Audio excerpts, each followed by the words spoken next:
Olá, bem-vindas e bem-vindos a mais um Vamos Falar de F1. Hoje temos aqui um convidado especial para se juntar a nós para falar um bocadinho do que foi o Grande Prémio de Portugal, do regresso da Fórmula 1 passados 24 anos.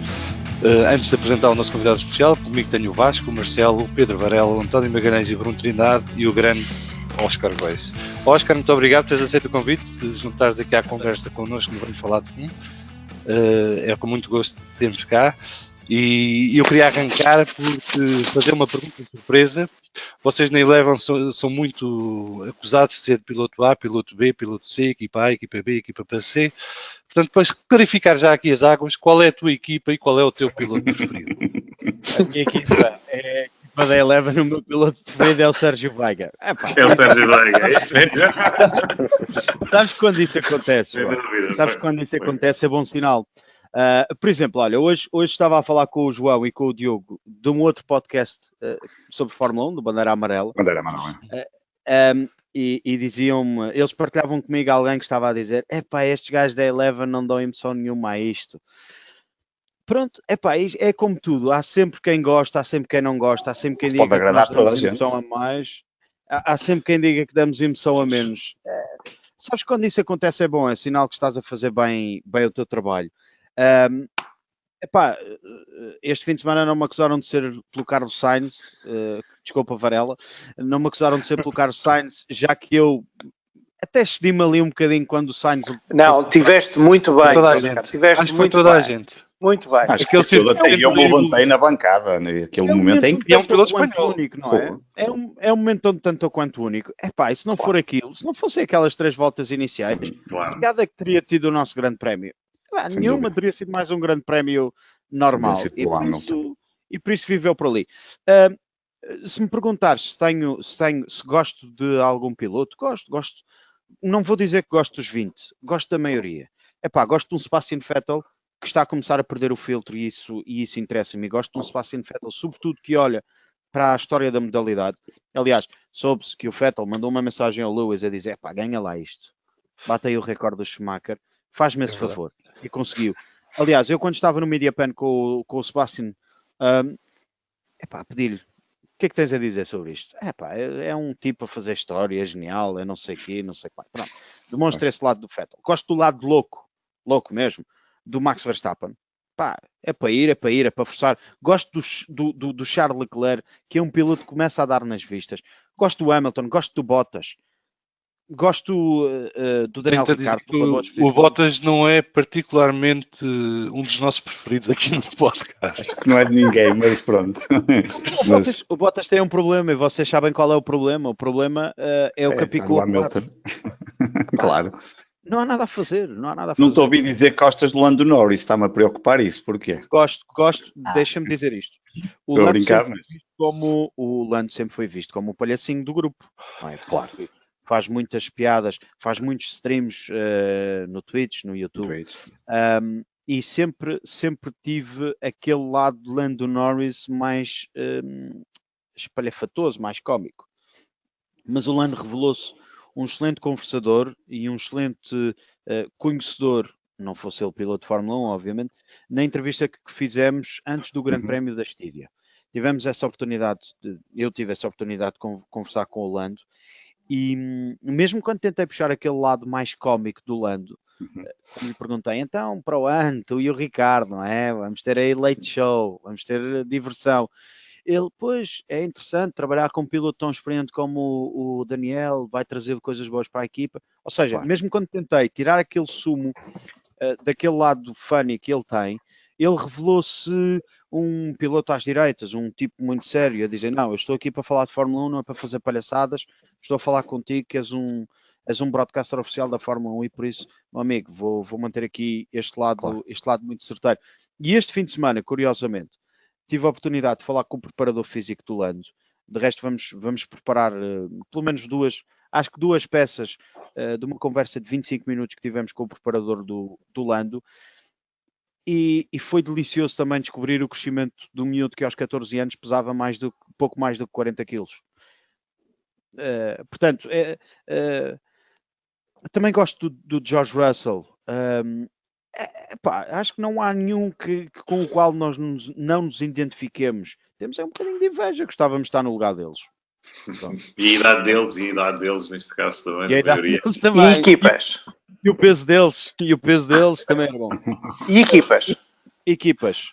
Deixem-vos dizer, gosto de equipas que sabem trabalhar connosco e que nos respeitam e que respeitam o nosso trabalho. Não gosto de enviar mails para as equipas e as equipas não nos responderem, nem que seja para dizer, vai lá deitar que vens de Portugal, isso é muito pequenino, a audiência da Fórmula 1 não me interessa aí. E temos tido várias equipas que não se dignam sequer a enviar-nos uma mensagem, a responder aos nossos e-mails, e isso deixa-me triste, mas sei também que não são as equipas que são as pessoas. Claro. E qual é a equipa que nesse aspecto é mais profissional e que trata todos com Mercedes. respeito e por igual? Não Olha, admito. eu queria fazer-te uma pergunta que era qual é o piloto que mais te surpreendeu a nível pessoal? Porque, quer dizer, vocês acabam por ter um contacto com as pessoas, não com o piloto. Qual foi o piloto que te mais surpreendeu nesse aspecto? Acho que o Gasly. Porque Curioso. sabes que este fim de semana nós tivemos a oportunidade de ouvir o Gasly em exclusivo. Foi algo que tentámos logo depois de Monza. E ficou prometido. Calma, eu em Portugal dou-te o Gasly e tu vais conversar com ele. E foi um PR diferente do PR que tivemos o ano passado enquanto piloto da Red Bull. Um piloto mais descontraído, mais conversador, mais aberto a contar também as suas experiências, um bocadinho também sem filtro. Por isso foi dos pilotos que mais me surpreendeu, além, claro está, daquilo que já vos contei do Lando Norris, porque também nós, por vezes, estamos aqui deste lado e não temos a real noção daquilo que os pilotos são, e gostei bastante dessa conversa com o Lando. Outro que me surpreendeu bastante foi também o Esteban Ocon. Gostei muito da conversa do Esteban. Ele parece ser um miúdo muito humilde. Sim, trabalhou com o Nuno Pinto. Senão levava na tola. Se calhar não, porque agora tem o Lance Stroll que não é demasiado humilde, mas pronto. É o oposto, praticamente. É um bocadinho o oposto, mas porquê é que é o oposto? Tem muito que ver com a A educação. nível das bases, sim, das bases. Das bases é o oposto completamente. Tem muito que ver com essa educação e com aquilo que tu tens em casa, como nós a educarmos os nossos filhos. Se eu quiser que a minha filha seja alguém que dê valor aos animais, como por exemplo tenho os meus 2 gatos, eu vou ensiná-la a gostar dos gatos. Se for, estou aqui a dar um exemplo um bocado estúpido. Da mesma maneira que podes valorizar, claro. Não, mas nota-se um isso no Ocon. Eu já vi algumas entrevistas dele e até já vi alguma espécie de reportagem a contar um bocadinho do passado dele. Ele vem de uma família trabalhadora, classe média baixa, digamos. E de facto transpira essa humildade na sua maneira de estar e na maneira como ele fala e aborda as questões quando são perguntadas. É como o Hamilton. Isso me impressionou. O Hamilton depende do dia, parece-me. Depende do mood. Mas porquê? João, já ganhou tanto. Também tem direito a ter... tem direito a ter aquela de... Oscar, quanto este raciocínio que às vezes é preciso ter. Quantas profissões existem no mundo que nós possamos dizer que existe apenas 19 pessoas a fazer o mesmo do que eu? Não há muitas profissões no mundo. Existe apenas uma. E depois, dentro querendo fazer mais filtragem, isso mesmo, estamos a falar da pessoa que, portanto, vai caminho do 7º título, bateu todos os recordes que a modalidade tinha até neste momento, até este fim de semana. Portanto, ou seja, é uma estrela de uma modalidade que existe apenas uma modalidade e de uma profissão. 19 pessoas, até porque no MotoGP eles até são mais, não é? Na grande partida, não é? Ou seja, ali existem apenas 19 pessoas que fazem a mesma profissão. Não estou a ver assim tantas profissões no mundo que possa dizer, se há 19 gajos a fazer o mesmo do que eu. E isso, ou seja, ele tem por vezes também que jogar um pouco com isso, não é? Aquele estatuto que tem. Eu já disse isso aqui algumas vezes no podcast, há uma sensação que ele passou pela adolescência sem a viver e começa a viver lá agora, que tem esta liberdade porque está como campeão do mundo, é o alfa male do paddock e muitas vezes a maneira como ele reage e faz as coisas parece que é um adolescente intempestivo. E outras vezes parece ser uma pessoa super consciente e conscienciosa e que preocupada. Eu já vi muitas entrevistas em que dizem que ele é uma pessoa muito atenciosa no tacto pessoal. e que é muito dado e que se presta a estar com as pessoas, com os adeptos, ou com os stewards e com as pessoas que estão na Fórmula 1 de passagem e que têm ali a Eu oportunidade de estar com constatei, ao Salteiro, o episódio que eu vi este ano em Barcelona nos treinos, eu até estava mais ali à espera do Vettel, ele nunca mais saía, e depois começa a existir um ajuntamento muito grande de pessoas à volta do motorhome da Mercedes, e portanto era ele que ia sair, não é?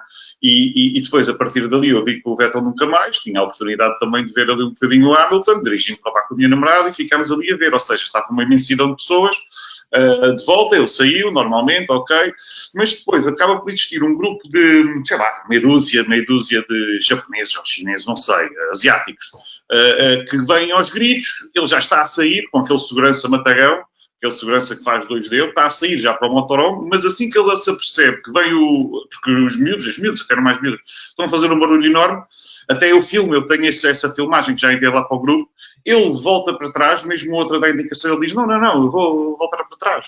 E dirige-se ali, eu até tinha ali um momento que poderia ter tirado a fotografia com ele, como tirei com outros, mas as raparigas não me deixaram, né? As miúdas não me deixaram, mas assisti nesse aspecto a uma humanidade que se calhar não estava à espera da parte dele, ou seja, muito atencioso com o fã e muito atencioso, neste caso, com algo que se apercebeu de última hora que não tinha, se calhar, porque já estava mesmo à porta da entrada do motorhome. Ele sai, volta e sozinho dirige, até o segurança um bocadinho mais atrasado a acelerar o passo, dirige e fica ali mais um bom bocado com as miúdas. Ou seja, é daí eu dizer que sempre tenho em boa conta e apesar de tudo, pronto, não sendo o meu piloto preferido, é um piloto que admiro. Sabes que ele nos últimos tempos tornou-se um piloto diferente também. A mentalidade é diferente. Antes era o Hamilton, que à quarta-feira à noite estava em Nova Iorque num desfile de moda e que à quinta-feira viajava no seu jato privado e de repente aterrava, aterrava em Barcelona, por exemplo, para dar esse exemplo, aterrava em Barcelona e ia direto para o circuito e falava à Sky e à conferência de imprensa quando tinha que ir. Ele nos últimos tempos mudou isso. Ele voltou a viajar no seu jato privado, ou melhor, não é no seu. Ele voltou a fretar um jato para viajar, porque ele está muito, e o termo é mesmo este, está muito paranoico com a Covid-19. O Hamilton, neste momento, dorme no paddock. O Hamilton o Toto Wolff, o Vettel e o Stroll, neste momento, têm as suas motorhomes no paddock. São poucos os pilotos que estão a dormir neste momento no paddock, nas traseiras das hospitalities. O Hamilton é um desses. E dentro daquela motorhome há o espaço do motorista, que só entra naquele espaço, e de resto, na área dita habitável da motorhome, entram duas pessoas. Uma chama-se Lewis Hamilton, a outra chama-se Angela. E entra um animal, que é o Roscoe. Curiosamente, ele, sábado à noite, sim, apanhei-o por volta das 11 da noite a passear o Roscoe dentro do Autódromo Internacional do Algarve, a correr também ali para o Roscoe e fazer as suas necessidades. Tirando isso, mais ninguém entra naquela motorhome. Nem isso explica aquela primeira volta complicada. Isto do Roscoe ter de fazer necessidades à Ou seja, ele está muito paranoico, está muito paranoico, mas por outro lado, é aquele tipo que aterra na Austrália, que a Austrália é devastada por incêndios, e se calhar contribuiu com 0,5% da sua fortuna, é verdade, mas contribuiu, deu alguma coisa. Quantos multimilionários andam por aí que não contribuem com um cêntimo que seja? O Hamilton, pôs lá, como pôs o lance. E depois há aquelas partes que mas isso é para ficar bem na fotografia. Pois, se calhar é. Mas quantos tipos gostávamos nós, mesmo os políticos, quantos tipos nós gostávamos que quisessem ficar bem na fotografia e que representassem mais trabalho e que dessem mais... Ia fazer coisas, não é? Aos outros. Ia fazer coisas, claro. A mim não me chateia. Eu prefiro um político em campanha 365 dias ao ano que aquele que vem só na altura das eleições. Só na altura das eleições. É um bocado como os pilotos e os multimilionários. sem dúvida. Oscar, fica aqui uma dica para ti. O Bruno é grande amigo do Romain Grosjean. São unha com carne. Se precisar de alguma coisa do Romain Grosjean, Já vou perder a minha. Já vou perder Precisamos, já não é preciso, porque ele já vai sair. Precisávamos que ele saísse. sim, da mas Fórmula agora para a 1. entrevista de saída, então está a dar sempre jeito. Olha que temos muito boa relação. Temos muito boa relação com a ASE. De resto, a ASE tem também uma importante indústria em Portugal, como vocês sabem. Tivemos um giveaway com a ASE Portugal nestes dias. Infelizmente, não tivemos a possibilidade de falar com o Gene Haas como estava inicialmente previsto. Também porque, entretanto, vêm surgindo novidades e o Gene e o Gunther esta semana vão estar em Maranello a discutir algumas coisas muito importantes para o futuro da ASE e para o futuro desta parceria com a Ferrari.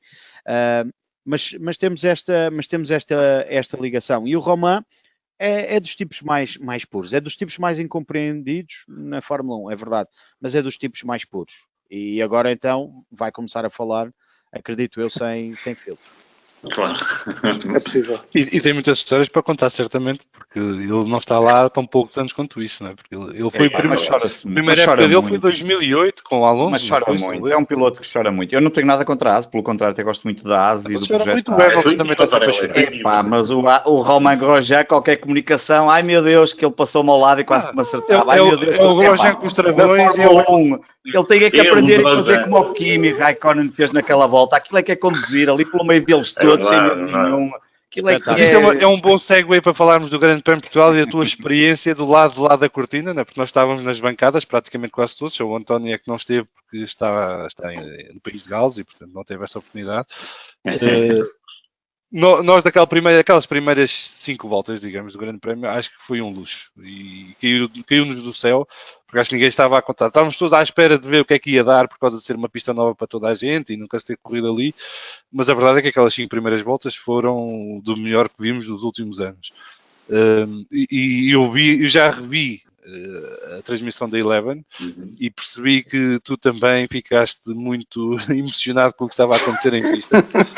Eu acho que é a palavra certa. Eu acho que ficámos todos, não é? Porque ver um McLaren a passar os 2 Mercedes, ver o Raikkonen a passar de 16º para 6º em volta e pouco mais de uma volta, ver que aquele chuvisco do início da corrida proporcionou tanta mudança na ordem das coisas, foi impressionante. E eu que já vi vários grandes prémios ao vivo, acho que foi do melhor que senti estando na pista.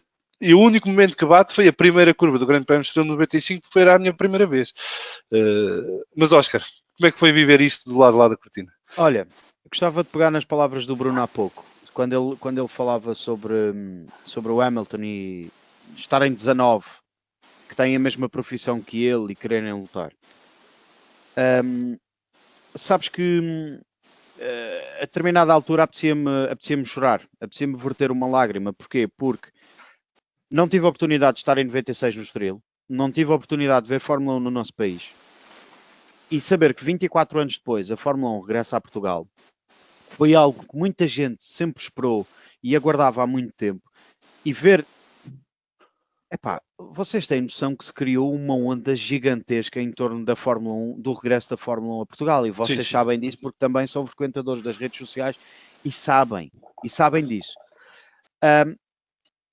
E depois há outra parte que é... Eu sou um sortudo e tenho noção disso. Quantas pessoas gostariam de estar no meu lugar, no lugar do Sérgio e no lugar do João? Eu gostava. Vocês, se calhar, gostavam. Eu gostava. Todos gostávamos. Eu sou o tipo que sou um sortudo. Claro. E naquele instante começam a vir coisas à memória, como me vem à memória que há 5 anos eu estava a distribuir cartas, era carteiro do CTT. E as voltas que a vida dá, e saber que estás ali num momento tão importante para Portugal, ouvir a Cuca, ainda que não ao vivo, mas ouvi-la pelo auricular, porque nessa hora já estava a fazer o trajeto entre a grelha de partida, o pit lane e o TV Compound, que fica junto à curva número 15. Tudo isso é emocionante para nós. E poderes dizer, 24 anos depois, a Fórmula 1 está de regresso a Portugal, poderes dizer aos portugueses, malta, conseguimos, vamos embora, vamos nos divertir, vamos desfrutar. É algo que se torna emocionante. Eu não vi um carro que fosse em pista. Não vi das duas corridas de Sport que houve, da Prototype Cup e da GT Cup. Agora, carro de Fórmula 1 não vi um carro que fosse em pista, porque infelizmente nós estamos confinados a um contentor dentro do TV Compound, não podemos usar sequer as cabines de narração devido às contingências com a Covid-19. Portanto, não foi muito diferente de fazer a narração aqui em Lisboa. Foi um tanto ou quanto idêntico. Ok, ouvíamos os carros a passar, de vez em quando olhávamos assim pela janela e víamos qualquer coisa ali a passar, ou quando vinham para entrar no pit lane, para fazer o seu pit stop, ou o que quer que seja. Agora, é uma diferença, é uma experiência diferente daquela à qual eu estava habituado. O primeiro grande prémio que fiz para a Eleven foi em 2019, o Grande Prémio da China. Tinha estado nos testes de pré-temporada, fiz o Grande Prémio da China e é diferente, as condições também eram diferentes. Havia alguém que nos pedia nas redes sociais, por favor, continuem com isto. Pá, quem me dera a mim poder continuar com este tipo de operações e poder ser a Sky, a nova Sky da Fórmula 1. Nós somos um pequeno retângulo à beira-mar plantados, não temos a dimensão que tem um parceiro de longa data como é a Sky. Infelizmente. Agora, em termos de experiência, foi brutal e foi uma descarga. E quando os semáforos se apagam, foi uma descarga de adrenalina brutal, por saber que sou um sortudo, porque saber que se calhar haveria dezenas ou centenas de pessoas que gostavam de estar no meu lugar, por saber da responsabilidade que eu, mas que toda aquela equipa tinham, e por saber de uma coisa muito importante. A Eleven investiu muito financeiramente nesta operação. E foram muitos meses de preparação, porque foram verdadeiramente 3 ou 4 meses de preparação, muitas reuniões, muitas horas, muitas noites mal dormidas, muita reunião, muita papelada, muito pensar, muito tentar, muito esticar.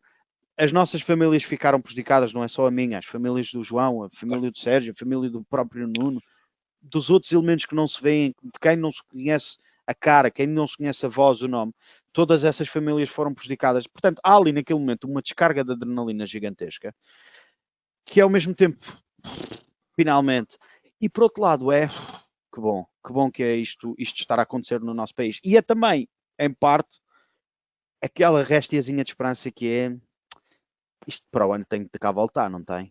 Espero bem que volte. É um misto de sensações. Tirando isso, acho que foi a par de Monza, o melhor grande prémio da temporada. Monza eu coloco o Grande Prémio de Portugal como o meu, para mim, é o melhor grande prémio desta temporada. Por aquilo que vivi, por aquilo que senti, mas também porque acho que Monza só foi Monza porque houve um erro do Hamilton. Volta a toda a gente. Sim, e depois agradecer aquela chuvinha inicial que trouxe emoção. Era mais 10 minutinhos, caralho. Mais 10 minutinhos é que era. Agora, depois dali para a frente foi um tratado gigantesco. Aliás, 26 segundos de diferença no final demonstram o tratado que foi. Claro. Sim, mas a corrida teve vários pontos de interesse e é uma das coisas que eu digo a toda a gente que nunca foi à Fórmula 1 é que quando se está no circuito nós estamos sempre entretidos, né? Porque está sempre a acontecer alguma coisa e tem-se muito mais noção das lutas no meio do pelotão e no fim, na cauda do pelotão, do que nas transmissões televisivas que estão sempre a focar os pontos de maior interesse, digamos assim. E aquela luta pelo 5º lugar, por exemplo, foi espetacular, foi quase toda a corrida. A partir do momento em que a corrida estabilizou, Sainz, Gasly, Pérez e Ricciardo tiveram sempre ali juntinhos e Ocon também se intrometeu com a estratégia de mudança de pneus, que tornou a corrida muito interessante para quem estava nas bancadas. Foi isso que estragou um bocadinho a corrida, desculpa interromper, Salviano, foi isso que estragou um bocadinho a corrida do Ocon e do Pérez, foi as escolhas de pneus. Porque fizeram as escolhas de pneus opostas, por exemplo, à escolha de pneus do Gasly, e foi isso que os tramou, porque teoricamente, e a Pirelli aí também, não vamos dizer que a Pirelli errou, porque é muito difícil. A Pirelli faz a escolha de pneus com 1 mês e meio de antecedência. Ora, eu, há 2 semanas, tinha a minha produção a dizer, temos que pensar num plano B, porque todas as noites vai estar chuva, vai estar não sei o quê, e não podemos fazer o estúdio ali, como é que vamos fazer? E se no espaço de 2 semanas muita coisa mudou, imagina o que é 1 mês e meio antes. um tarmac novo, ou seja, um tapete novo, tudo isto tem influência nos pneus. E teoricamente, o que é que as equipas pensaram? O que é que os estrategas pensaram, nomeadamente os da Renault e os da Racing Point? Pá, eu meter o Ocon e o Checo no final com pneu macio, com o carro mais leve, com a pista a ganhar temperatura, Claro. com muito menos desgaste teórico de pneus, epá, os gajos vão-me limpar isto. E afinal foi o inverso. Pois foi. Foi sempre Sim, assim. aquilo, durante 5, 6 voltas conseguiram de facto limpar aquilo, mas depois caíram a pique. Pois. O Ricciardo já foi vítima de outro erro, que foi terem parado cedo demais, porque ele no fim já não tinha pneus para aguentar o ritmo de Sainz e Gasly, sobretudo esses dois. Porque senão, se calhar, Ricciardo tinha conseguido ficar em quinto lugar, porque ele estava com bom ritmo e teve muito tempo no quinto lugar e a aguentar bem a corrida. Depois, mais cá para trás, Raikkonen teve aquele início fulgurante. Eu acho que bate Donington 93, por muito tenha sido Senna e tenha sido para a liderança, mas passar 10 carros numa volta e 500 metros, digamos assim. Uma pista desconhecida, acidentada, não é? Uma pista desconhecida, ou seja, Eu acho desconhecida, que estava aí proibido a andar nela, não é? E a forma como ele faz. Veio ao de cima um bocadinho a experiência toda que ele tem, não é? Mas não foi só a experiência, eu acho que ele estava inspirado. Ele estava inspirado, porque houve ali 3 ou 4 momentos naquela volta que, se fosse o Raikkonen das corridas anteriores, tinha havido um toque ou tinha saído de pista, e ele não, conseguiu sempre controlar o carro, conseguiu sempre gerir a derrapagem dos pneus naquele piso novo e molhado, e conseguiu sempre meter o carro onde tinha que A meter. ultrapassagem ao Leclerc, então, na curva, na última curva, é espetacular. Aquela ultrapassagem ao Leclerc é qualquer coisa. Não é? Quando ele mete para dentro, ele é uma coisa extraordinária. Aquilo é pornográfico. Alguém tem que agarrar naquele vídeo e carregar no YouPorn e pôr qualquer coisa como finlandês. No outro dia disse, na brincadeira, na brincadeira, e a sério, não disse na brincadeira, disse eu, para mim, e já vejo Fórmula 1 há muitos anos, é dos melhores momentos da história da Fórmula 1 que eu tive a oportunidade de olhar. Eu já vi aquele vídeo dezenas de vezes, vi pela primeira vez no carro quando vinha com o Salviano e com o Marcelo. Bem, aquilo é uma coisa absolutamente inacreditável. Eu, aliás, até fiz um tweet a dizer, eu acho que a maior parte das pessoas que esteve no autódromo, se não percebeu que aquilo aconteceu, que veja em casa, porque aquilo é uma coisa inacreditável. Mas que é que fazer o Raikkonen?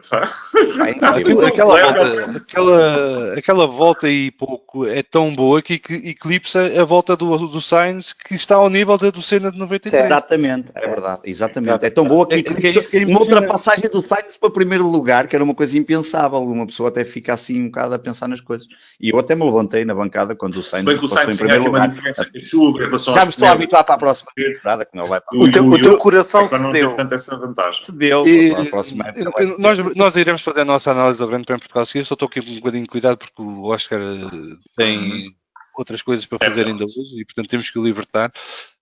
Oscar, uma das coisas que nós já falámos muitas vezes no podcast e que já realçámos é que, de facto, a Eleven veio acrescentar algo à Fórmula 1 em Portugal. Quando há a mudança da outra operadora para a Eleven e quando vocês entram em cena... A Sport TV. Chamemos as coisas pelos nomes. Sabes que eu estou sempre na dúvida, eu não vivo cá há muitos anos, então fico sempre na dúvida se era a Sport TV ou se era a Eurosport, porque houve uma altura que a Eurosport...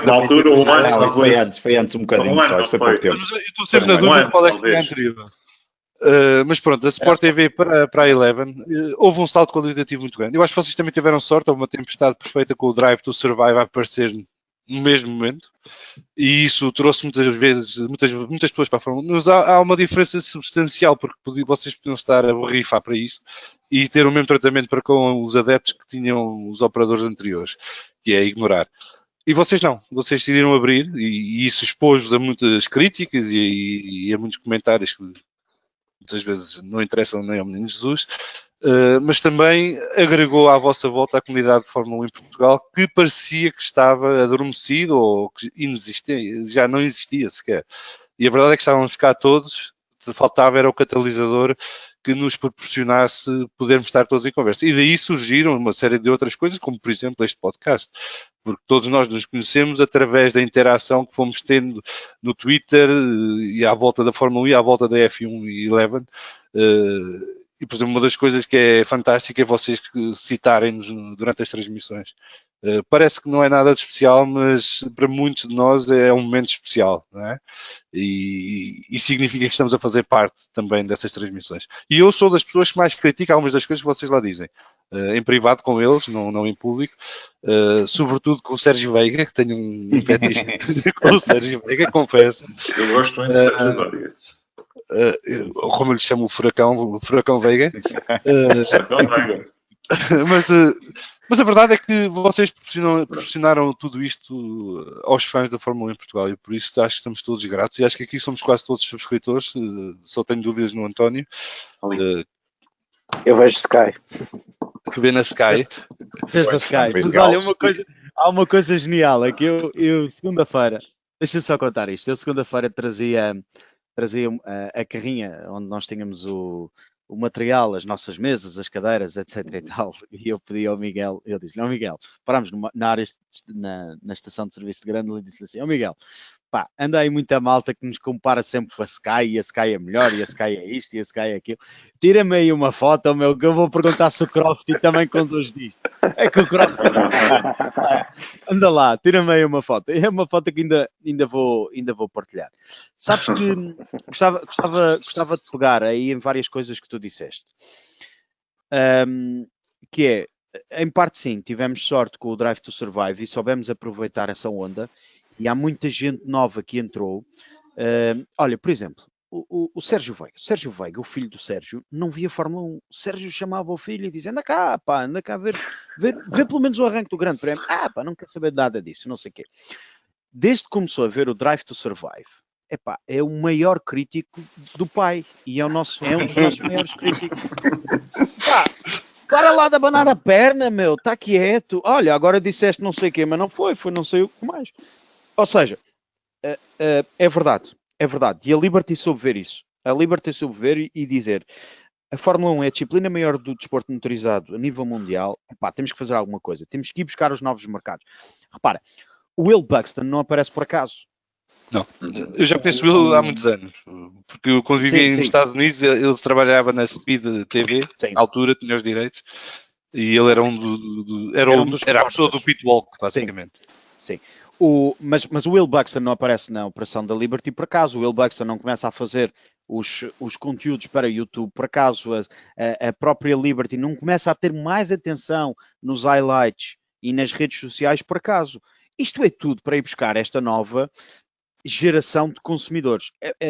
Repara, tu ainda vês muita televisão em direto. Eu já quase nada vejo em direto, vejo em direto as notícias ou um evento desportivo que seja para ver em direto. Já sei, mais ou menos. Um grande prémio de Fórmula 1, Indy 500, o que seja, NASCAR, MotoGP, quando o nosso Miguel está a correr, vou ver o Miguel. Isso eu vejo em direto. A forma de consumir a televisão mudou. E a Liberty soube olhar para isso. E o chapeau aqui tem que ser tirado à Liberty, porque soube adaptar este mercado e está a saber adaptar. A Liberty tem outras coisas más, que é, não quer que a Fórmula 1 passe em canal aberto. Quer que sejam os canais premium a trabalhar este produto. Pronto, é outro, se calhar é o lado menos bom da Liberty, mas a Liberty tem uma visão para o negócio. Agora, há uma coisa que me foi dita no dia em que me deram a conhecer o Projeto Eleven, e eu fui uma das primeiras pessoas em Portugal com quem falar, que é, nós viemos para desregular o mercado, para mudar o mercado. O desporto é entretenimento. Essa coisa do desporto ser uma coisa demasiado séria, acabemos com isso. Eu vejo um jogo de futebol, eu vejo um grande prémio de Fórmula 1, eu vejo um jogo de ténis, um jogo de golfe, sei lá, eu vejo uma corrida do Miguel Oliveira para me divertir. É claro que se o Espargaró chega e dá uma mocada no Miguel, eu fico possuído, não é? E mando o Espargaró para todos os sítios. Agora, eu vejo aquilo para me divertir. Divertir. E eu se estivesse agora a ver o Istanbul Başakşehir com o Paris Saint-Germain, eu estaria a ver para me divertir e, sobretudo, para ver um tipo como o Neymar, como o Kylian Mbappé, como este, como aquele, a jogarem. Ou seja, nós temos, desde logo, quisemos mostrar que o desporto é diversão. E uma das primeiras vezes em que mostrámos isso foi, por exemplo, e tive o privilégio de fazer a primeira emissão da Liga dos Campeões da Eleven, já na fase de grupos da Liga dos Campeões, fiz também na terceira pré-eliminatória, num jogo entre o Benfica e o AEK de Atenas. Tive a oportunidade, não, com o AEK foi na fase de grupos, foi com o Olympiacos ou com o PAOK, já não me recordo muito bem, PAOK. Tive a oportunidade de receber o Danilo Pereira na flash interview em Gelsenkirchen, o Iker Casillas, bom, vários. E quando eles chegavam junto a mim, estendia-lhes a mão. Um gesto que há muitos anos aconteceu quando a TVI era a televisão que transmitia os jogos da seleção portuguesa, e o Sousa Martins esticava a mão para cumprimentar o jogador, que é: anda cá, vamos ter uma conversa de amigos, eu não estou aqui para te lixar a vida, não estou aqui para te meter em problemas, vamos analisar o jogo, pá, não vamos lá esquecer essa treta do árbitro. Vamos falar de uma coisa que gostamos os dois. Exatamente, pá, vamos fechar o lado bom disto. E foi aí, e consoante as jornadas da Champions foram andando, pá, lembro-me uma vez do Oliver Torres chegar junto a mim no Estádio do Dragão, e já era o Oliver que vinha com a mão esticada e dizer: tá, amigo, tudo bem? Gostaste do jogo? Em direto. Epá, isto muda a forma como se consome. Cria complicidade, não é? Claro, e outra coisa muito importante foi: temos que fazer alguma coisa para mudar isto. Temos que voltar a colocar a Fórmula 1 não nos tempos em que a Fórmula 1 era transmitida na RTP, porque o primeiro problema para a Fórmula 1 foram o aparecimento dos canais privados. Claro. Nós, enquanto só havia RTP1 e RTP2, e isto é algo que o João diz sempre, nós ouvíamos a Fórmula 1 e o Michael Schumacher a ganhar Spa, ouvíamos o 70 vezes 7. É um facto. É um facto. Hoje em dia, aliás, na altura era isso as notícias, porque aquilo coincidia à hora. Exato. Claro. Hoje em dia, se não me apetece ver a Fórmula 1, eu vou abrir a Netflix, a Disney Plus, o HBO, o Amazon Prime, o YouTube, o que queira. Hoje em dia há toda uma panóplia de coisas que estão à nossa disposição e que nos permitem não estar a ver se não quisermos. Naquele tempo não era assim. O mundo evoluiu, o panorama televisivo evoluiu. E por isso quisemos agarrar e dar algo de novo.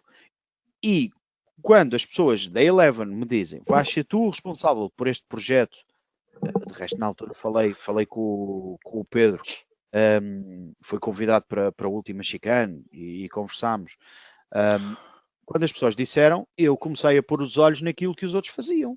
É óbvio que eu via os grandes prémios e via a Fórmula 1 na Sport TV, mas depois comecei a ver aquilo que os outros faziam. Comecei a ver o que é que fazia a Sky, uma Movistar, uma Sky Itália, uma Sky Alemanha, uma própria Ziggo.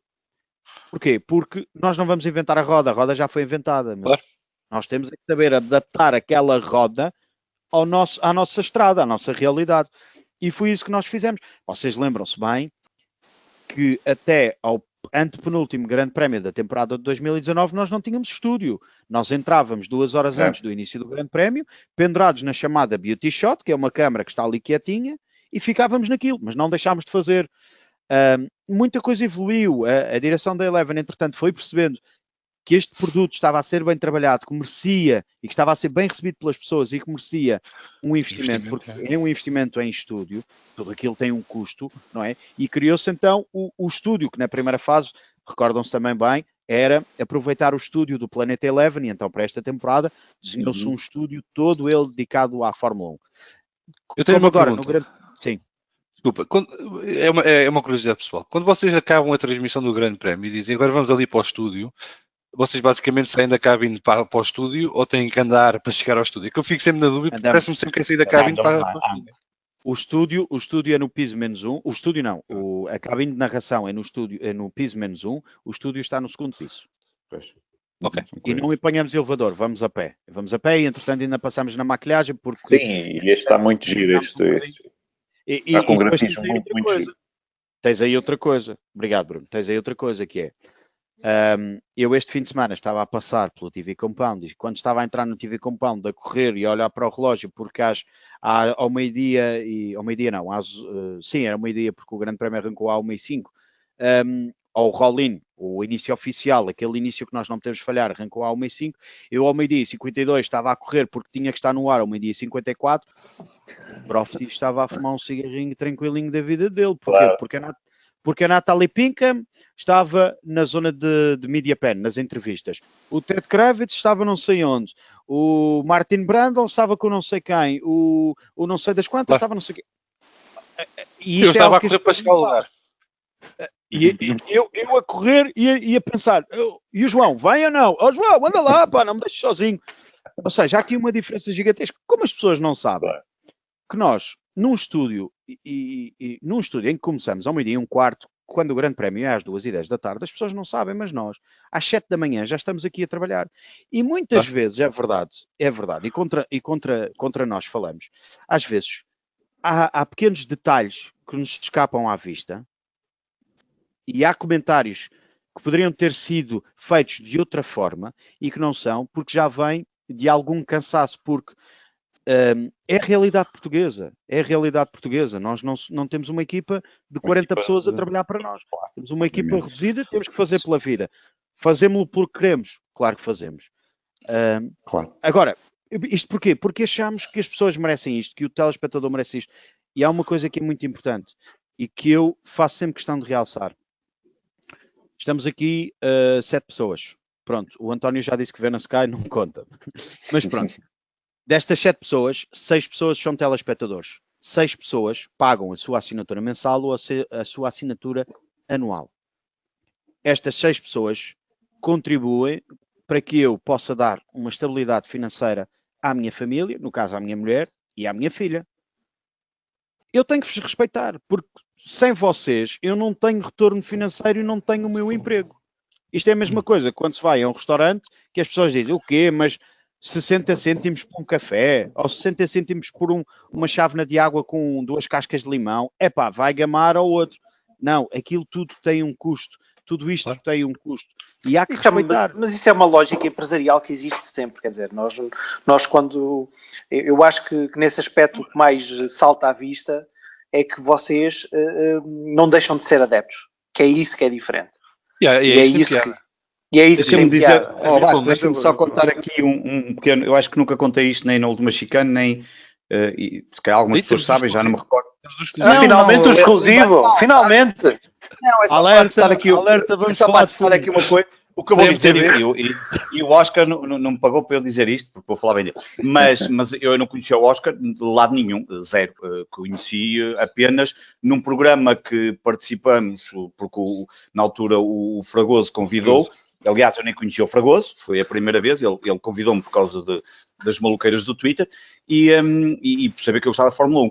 E pronto, foi a primeira vez que conheci o Oscar, depois comecei a assistir à Fórmula 1 e começamos a perceber toda aquela dinâmica que apareceu com a hashtag da F111 e que o Oscar falava dos tweets e era muito giro, porque ao início tinha pessoas que diziam, olha, ele falou de ti, não sei o que mais, e falou de mim, falava de outras pessoas, mas pronto, falava daqueles que também mais vezes participavam. Eu já tive amigos noutros pontos do mundo a mandar-me mensagem, tu és o Salviano que eles disseram agora na televisão. Pronto, e isso foi muito engraçado, mas para te dizer que na altura fiquei muito tocado com uma atitude.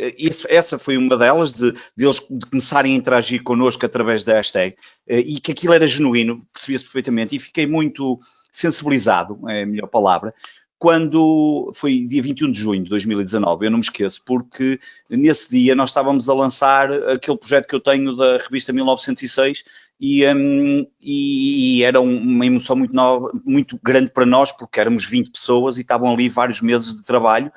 E o Oscar referiu-se a isso referiu-se no ar, em direto a isso. Eu ouvi. Num tweet que eu fiz, ele disse, e aproveitou e disse, aproveito aqui para mandar um abraço ao Pedro Varela, que está hoje a lançar um projeto. E sabes, e aquilo naquele momento fica aquela sensibilização de quem, estão ali, mas também percebem que do outro lado estão pessoas que também querem que isto evolua para que ficamos todos a ganhar. E, portanto, e por isso desde cedo me compatibilizei bem com o Oscar e volta e meia falamos, nós não nos conhecíamos pessoalmente, porque quando eu fui aos estúdios ele estava no Grande Prémio. Estava no Abu Dhabi. Mas portanto, eu não conheci com ele, nem eu conheci. E esse lado para mim foi absolutamente fundamental e acho que tem sido uma porta de entrada muito grande para outras pessoas que não possam não viver tão intensamente como nós, porque para nós, os que estamos aqui, nós vamos ver, era o que eu estava a dizer ontem, aquilo pode ter corrido não muito bem a organização, mas eu ainda lá estava hoje a ver os carros a passar, nem que se fosse só ver aquelas 2 curvas que via, eu ainda lá estava agora a ver os carros passar, não tinha problema nenhum. A minha mulher e os meus filhos é que podiam não gostar, mas eu não me importava de lá estar ainda. Agora, as novas gerações, ficam bastante, e que estão habituadas a interagir com tudo e mais alguma coisa, com youtubers, com não sei o quê, acham que isto é uma forma completamente diferente, e esse lado a Eleven trouxe muito bem, e para mim é um ponto fundamental. Mas sabes E só uma coisa... Sim, Diz. sim. Queria-te só dizer isto, que é, sabes que acho que é também importante nós sairmos um bocado daquela bolha televisiva e olharmos para os projetos que se fazem. Tu referiste a revista. Eu atualmente tenho muito menos tempo, mas de vez em quando lá vou ouvindo os podcasts dos clubes. Pá, de todos. Eu posso dizer que quando vou fazer Liga dos Campeões, e para a semana vou fazer Liga dos Campeões, vou voltar a fazer repórter de pista no Futebol Clube do Porto, Marselha. Uma das fontes que eu utilizo para preparar os jogos é ouvir também os podcasts e ler blogs de adeptos, de pessoas que estão intrinsecamente ligadas aos clubes. Pá, e leio a revista a 1906, como leio a revista Dragões. Epá, porque mais do que olhar para clubes e cores e isto e aquele, eu gosto de olhar para a qualidade. E é um projeto. E é fascinante, e posso-vos confidenciar que antes da época começar e antes de todo este rebuliço, tinha desafiado o João e o Sérgio e disse, e o Miguel, eu tenho um problema, às vezes esqueço-me quase sempre do Miguel, e o Miguel é uma pedra também muito fundamental nesta equipe. O Never Alone, né? Never Alone. E disse, temos que fazer um guia da temporada, uma coisa bem feita, com textos, com ilustrações, e o cara assim, temos de descobrir quem é esta malta que está a fazer as ilustrações desta revista de Sporting, que isto é delicioso. O Daniel, não é? Não, o Daniel não, quer dizer, hoje em dia é uma equipa de 6 pessoas, a maior parte das pessoas, aquilo são 22 pessoas, não é? A primeira edição fez o Daniel sozinho, mas ele estourou completamente, o homem trabalhou, ele deitava-se às 4 da manhã, eu tinha o WhatsApp dele às 4 da manhã, e não era impossível, porque aquilo não era o nosso trabalho. Depois atualmente temos uma equipa de 6 pessoas, sim, e nós paramos por outras razões, mas sim.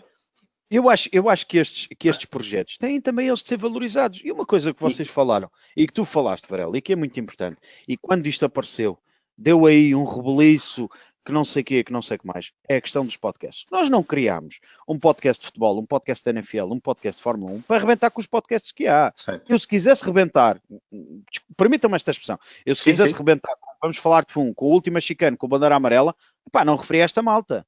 Claro. Vamos falar de fundo, não consigo, que eu não te deixava, ok? Era logo a apanhar. Mas reparem. Claro, obviamente. Agora a Eleven também já vem para o mercado dos podcasts para arrebentar. Não é para arrebentar, amigo. É para complementar. Mas eu acho que isso também aconteceu porque estávamos numa fase inicial da nossa relação, vamos chamar assim. E na altura havia uma preponderância grande, tanto do Bandeira Amarela como do Última Chicane, que tinham sido projetos recentes e que não havia nada antes deles.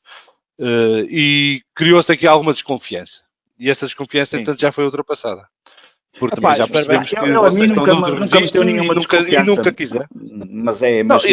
E vamos ser sinceros, tanto o Última Chicane como o Bandeira Amarela, sobretudo, mereciam muito das vossas menções nas transmissões. Claramente. E agora também nós começámos a aparecer volta e meia. Claramente. E não há problema. Mas houve ali um momento de desconfiança, e eu assumo, porque eu na altura também a tive, porque ficou a sensação de que, se calhar perceberam que há aqui um nicho e vão ocupá-lo e expulsar quem já lá estava. E isso não aconteceu, ainda bem, e acho que isso até fortaleceu depois a relação que há entre nós e vocês, enquanto adeptos e broadcaster, vamos chamar assim. Eu, por acaso, nem vos vejo tanto como broadcaster. Nem pode ser. Mas o que eu queria dizer há bocado, claro. Não, o que eu queria dizer há bocado é que, por exemplo, uma das coisas que eu aprecio no vosso trabalho E eu já disse aqui que eu sou muito crítico do Sérgio Veiga, não concordo muito com ele, na maior parte das vezes. Mas eu noto uma evolução muito grande daquilo que foi a vossa cobertura em 2019 para aquilo que está a ser a vossa cobertura este ano. E um dos fatores que trouxe esse equilíbrio à vossa cobertura foi o Sérgio Veiga, precisamente. E eu não concordando com ele vem trazer e vem-vos desafiar a ti e ao João de uma maneira diferente. E isso também transparece depois cá para fora, porque depois também nos dá a nós mais vontade de participar e por exemplo, no meu caso é para contrariá-lo, mas outros será para concordar. Mas eu acho que isso trouxe uma evolução grande, porque o Nuno já traz outra dimensão para a vossa cobertura, porque é o mais do insider, não é? Do que está lá dentro, tem o insider. É o olho mais técnico. Exato, e está lá com os engenheiros e ouve o que eles dizem, fala com eles e passa-vos algumas dessas informações e por vossa via para nós também. Mas eu acho que noto isso, que há um fortalecimento. E complementam-se muito bem, não é? Os quatro, complementam-se muito bem os quatro, não é? Acho que existe. Vem a primeira volta do Grande Prémio de Portugal. Foi uma coisa que eu reparei logo na altura, que eu acho que é fantástico, porque é muito raro isto acontecer. Tanto o Oscar como o João já estão em sintonia. Porque mal o Oscar para respirar um bocadinho, entra logo o João sem hesitar. E complementa o que o Oscar estava a dizer. Aquilo é impressionante em termos de cobertura, porque é muito raro acontecer isto de forma tão harmoniosa. Mas há outra coisa. Há uma coisa que é muito importante, que é, nós vamos nos conhecendo, vamos crescendo. Claro, uma das críticas mais acérrimas que eu ouvi no início é de que este gajo não tem jeito para isto. Quem me dera a mim, e vamos uma vez mais falar em nomes, quem me dera a mim ter os 20 anos de carreira que tem o Pedro Nascimento. Pessoa que respeito muito, de quem gosto muito, para quem viu aqui um abraço. E também nunca escondi que era alguém que gostava que estivesse neste projeto. Mas nem sempre é possível nós termos as pessoas que nós queremos todas do nosso lado. Não sabemos o futuro. O futuro se calhar poderá proporcionar isso, poderá proporcionar... O futuro também pode proporcionar a que a Fórmula 1 regresse à Sport TV, nunca se sabe. É um mercado, é um jogo. Agora, quem me dera a mim ter os 20 anos de experiência que tem o Pedro Nascimento? Quem me dera mesmo. É que a Eleven descobre o Oscar Góes, o tipo que era pivô de um jornal de informação à meia-noite, num canal regional, e que fazia meia dúzia de coisas de análise ao WRC no Facebook desse canal de televisão, e de repente diz, vamos buscar este gajo, porque é este gajo que nós queremos, porque faz isto, faz aquilo, e vai ser este gajo que nos vai dar esta dinâmica. É óbvio, é a mesma coisa que na altura que eu era pivô da informação, quererem-me comparar a um Rodrigo Guedes Carvalho, a um José Alberto Rodrigues. Pois é. É impensável. Ou seja, nós também vamos crescendo. Eu, quando comecei a fazer jogos de futebol, fazia a narração de uma forma e, entretanto, fui evoluindo para outra. Isso acontece. É uma evolução natural da nossa vida. Há gente que é mais impaciente e há gente que é mais paciente. Com os impacientes, paciência, é o que eu costumo dizer, e ainda ontem havia alguém que dizia, e não tenho problemas em dizer isto, estes gajos da Sport TV estão a dormir. E isto é assim, meus amigos, criticar é muito fácil, mas eu gostava que alguns levantassem o rabinho do sofá e se pusessem à janela a narrar, por exemplo, as corridas de bicicletas ou de triciclos dos miúdos lá do bairro. Para começarem a perceber, e se calhar o Pedro não, atenção, que eu não estou a dizer que o Pedro foi crítico, o Pedro, se calhar, quando esteve cá, quando esteve na transmissão, percebeu um bocadinho. É que nós, quando estamos numa transmissão, há várias coisas. Temos que ter cuidado com aquilo que estamos a ver e temos que analisar a informação que estamos a ver. Temos que ter atenção à informação que estamos a receber. Temos que estar a ouvir o que o nosso colega está a dizer. Temos que estar a pensar no que vamos dizer e quando abrimos a boca temos que ter cuidado da forma como o dizemos. Ou seja, estamos a fazer várias coisas ao mesmo tempo e nós somos seres humanos, não somos perfeitos. E há outra coisa que é a pressão. E se eu disser isto, estou lixado, vão-me rebentar. Não posso dizer desta forma, tenho que dizer desta ou daquela. E se calhar o Pedro também sentiu um bocadinho isso, como o João e o Diogo sentiram do Bandeira Amarela. Quando chegaram aqui, acabámos a terceira sessão de treinos livres. Completamente. E eles disseram, isto é mais difícil do que nós estávamos à espera. Claro. Pronto, opá, ainda bem. Não, vocês é bom para conhecem tipos isso. como eu que não se calam, por exemplo. Eu tenho sempre assunto. És tu e o João. És tu e o João Carlos Costa. Deve ser do João. É do João. É do Pedro já- Fónix. São parecidos, não é por ser João. O João Carlos Costa é um bom conversador, sem dúvida, e tivemos ali boas conversas com ele, mas é verdade porque quando estivemos lá há uma diferença, até porque uma coisa é gravar podcasts onde eu posso dizer o que quero e bem me apetece, e eu na Última Chicana até tenho muito mais cuidado, porque quando a ideia nasceu do Fragoso, e ali há um estilo de comunicação que não tenho, por exemplo, no Sporting 160, que é um projeto em que eu faço parte desde o início e que o objetivo é falar tal e qual como se eu estivesse no estádio. Ora, quando chegamos à televisão a coisa não é bem a mesma, não é de toda a mesma coisa, e é preciso ter alguns cuidados. Eu pensei muito nisso ao ver a transmissão, ao rever, neste caso, a corrida na transmissão na Eleven, quando eles fazem aquela filmagem dentro da cabine onde o Oscar está lá aos murros para o arranque. Eu disse, a responsabilidade que este gajo tem, desculpa a expressão, no lights out da corrida, ter este arranco e, ou seja, é aquilo que o Oscar estava a dizer há pouco, não é? Ou seja, isto não tem que obrigar também a uma certa experiência.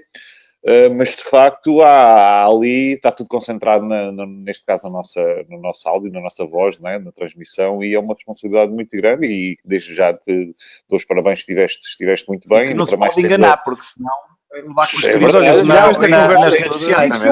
Foi isso que eu pensei, a responsabilidade que neste momento ele tem ali, ou seja, mesmo não está a ser visto em direto, não está, mas é a voz, e é a voz no momento, além de ser único, dos 24 anos e tudo mais que nós sabemos, é uma transmissão em direto de uma prova que está a ser visionada, estimáveis na ordem dos 300 milhões, obviamente neste caso em Portugal para algumas dezenas ou centenas de milhares de pessoas, mas que é uma responsabilidade enorme. Milhões, e ali eu também pensei, e não querendo aqui criticar nem fazendo comparações, mas vendo aquele arranque e vendo a forma como o Oscar se manifestou, eu no mesmo 2 segundos depois estava a pensar na ultrapassagem do Miguel Oliveira na última curva na narração da Sport TV. Portanto, e mais não digo, para quem assistiu às duas dá para perceber. Portanto, são formas de ver, mas aquele arranque é algo que há ali uma falta de... E eu acho que os adeptos cada vez mais procuram isso. Desculpa, estou a interromper, Bruno. Eu acho que os adeptos cada vez procuram isso. E ontem estava a gravar um podcast e estávamos a falar exatamente por causa disso, tinha a ver com o giro, e eu estava a referir, que toda a gente deve ter acompanhado algumas etapas do giro, quanto mais não seja uma ou duas, ou seja o que for, e aquela transmissão, por exemplo, no Eurosport do Paulo Martins, não me falha agora aqui a memória, quando ele chora a perceber que o João Almeida vai perder a camisola rosa na subida para Stelvio, aquilo toca, e eu acho que cada vez mais nós precisamos disso, e o facto do Oscar falhar, para mim é importante que ele também falhe, porque aquilo é humano, as coisas têm que ser, não podem ser tão automatizadas ao ponto que estamos ali, portanto nós estamos a falar para a televisão, temos que estar aqui, aquilo não é um guião, aquilo são sensações, são coisas que nos acontecem no momento e que tu também tens que as libertar, obviamente com todos os cuidados por estar na televisão, isso acho que é incrível e é fantástico que aconteça assim. Olha, eu acho que até os mais críticos apreciam isso e por isso é que são críticos. Porque tem ali um motivo de interação e de libertar alguma da sua atenção também enquanto espectadores, mas às vezes a maneira como eles o fazem é que não é a mais correta, não é? Porque uma coisa é discordar de algo. Falas em liberdade, digamos assim, e não em script. Isto é uma televisão britânica, que eu não vou dizer qual é uma televisão britânica a fazer um direto do paddock, em que está tudo scriptado. Ou seja, é isto que nós queremos. É impossível fazer isto numa corrida, não é? A não ser que estamos a dar em delay, é impossível fazer isto. Mas sabes que os canais britânicos têm uma cartilha definida e têm que falar muito bem do piloto no carro número 44 ou então não vão ao próximo grande prémio. E do 63. E eu acho muito bem que a Eleven tivesse uma cartilha a ter que falar muito bem da escuderia Ferrari e não podia falar mal do Vettel nem do Norris. Eu também concordo com isso. Oscar, eu não sei quanto tempo é que tu tens ainda, porque já está mesmo quase na hora. Tenho mais 5 minutinhos. Eu queria fazer uma pergunta ao Oscar. Eu também queria fazer uma pergunta ao Oscar. A minha está primeiro, portanto ficas isso sozinho. Oscar, vocês diminuíram um bocadinho o tom. Vocês houve uma altura que tinha uma certa necessidade de, não era de justificar foram muito atacados nas redes sociais. Eu não sigo redes sociais, quer dizer, agora sigo à conta do Salviano, mas A fazer retweets. É verdade, retweets. Sou muito bom a fazer retweets. Mas em que vocês devem ter sido muito atacados e foram muito atacados. E hoje em dia vocês já estão nas tintas para isso. Houve uma altura que vocês tinham alguma preocupação com isso e fazem muito bem. Mas e acho que é muito importante fazerem isso. Porque quer dizer, vocês não têm que agradar a toda a gente. E porque é muito fácil estar de fora e criticar isso. A minha pergunta é: isso foi deliberado? Ou melhor, foi de propósito que vocês marimaram-se essa gente toda, não é? Espero bem que sim. Foi, sabes porquê? Porque se eu passar o dia inteiro a olhar para esses críticos e heróis... Não faço mais nada. Do teclado, não faço mais nada, pá. E eu quando saio daqui, eu entro aqui ao domingo às 7 da manhã, saio daqui às 5 da tarde. Epá, desculpem, eu quero ir para casa e quero curtir verdadeiramente e estar com a minha filha e com a minha mulher e com os meus 2 gatos a ver o Noivo é que Sabe, a ver o Disney Plus ou a ver uma série qualquer. Epá, não dou para esse peditório, não dou para esse peditório. Eu continuo a dizer, nem toda a gente tem gostado de mim, nem toda a gente tem gostado de nós. Acho que há formas e formas. Por exemplo, há um tipo que me anda a atacar nas redes sociais e cria, e isto é genial, um tipo que já criou, pai, 4 ou 5 contas diferentes, porque vem sempre mandar mensagens e não sei o quê. Epá, eu, primeiro do que tudo, silencio, porque não tenho paciência para parolos. Epá, não tenho. E são gente que eu começo a pensar que vida miserável é que tem. Não tem ninguém com conversar. E então, olha, eu agora vou criar aqui o perfil da Joana Ramos e vou atacar o Pedro Varela. Oh, seu lagartozinho da treta, não sei. Epá, não tenho paciência para isso. Não, mas ele é lampião, o Varela já descobriu. Exato, é conforme. Já descobriram. Ou seja, devem ter uma vida tão miserável. E então há um tipo que vai... a comparação dele e foi durante as 24 horas de Le Mans, por exemplo, a comparação dele era, então temos numa televisão o Ricardo Grilo que veste Gant e noutra televisão temos um Oscar Góes que vai à Primark. Epá, acho que está tudo dito. Ou seja, Vasco, se nós passarmos o dia inteiro a olhar para esses e a dar-lhes bola, epá, não fazemos mais nada da vida. Mas repara que ele diz que vais à Primark, quer dizer que ele está lá para ver, enquanto que o outro ele vê que usa Gant. Pode ser funcionário da Primark, Já está aí uma dica. E um dia vi o Ricardo Grilo a entrar na Gant e a comprar umas camisas na Gant e pronto. E vou à Primark como vou a outra loja qualquer. Se calhar na Primark compro mais, se calhar na Primark compro mais do que compro noutras lojas, é verdade. Mas olha, paciência, se fosse por aí... Mas é um tipo que está de olho nas tendências da moda, vês? Porque ele sabe as coleções todas. É um tipo que está atento. Por isso, epá, Vasco, eu também às vezes estou a ver futebol ou estou a ver qualquer coisa e há tipos com os quais eu me identifico mais ou menos. Claro. Mas agora vou estar-lhes a enviar mensagens e a dizer: és um otário, és um burro, vai-te estudar, vai para aqui, vai para ali. Pá, pelo amor da santa, a sério. Ainda para mais em perfis falsos e não dando a cara, não é? Não dando a cara e em perfis falsos, não é? Que ainda é o mais cobarde. Sem dúvida, Bruno. Por isso, Bruno, além de termos levado com o cotonete, digamos assim, pelo nariz acima, também levámos intenção e para isso não dá. Temos que viver para nós. Eu tenho que estar satisfeito comigo e acho que isso vocês também têm que estar satisfeitos e a cada dia que nós saímos de casa para o nosso emprego, nós temos de ter uma missão e a minha missão é dar sempre o melhor. Há dias em que eu consigo estar melhor do que outros, é verdade, e nesta fase, por exemplo, estou aqui e estou cansado e acabei de fazer 2 corridas e ainda tenho uma noite de Liga dos Campeões e estou cansado porque ainda não parei desde o Grande Prémio de Portugal, mas tenho que ter um objetivo, e o meu objetivo é, enquanto estou aqui a falar convosco e estou a falar de bom grado, quero estar bem e quero estar convosco e dar-vos o máximo que vos posso dar. Epá, se for para estar aqui a fazer um frete, não quero.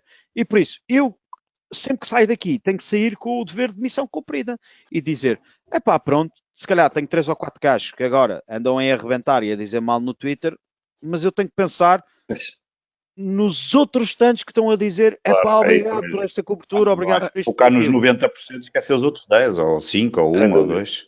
Antes de passar ao Bruno, Oscar, se estás aqui a fazer um frete, tenho uma grande admiração por ti, porque já é um grande frete. Sim, isso é um frete muito grande.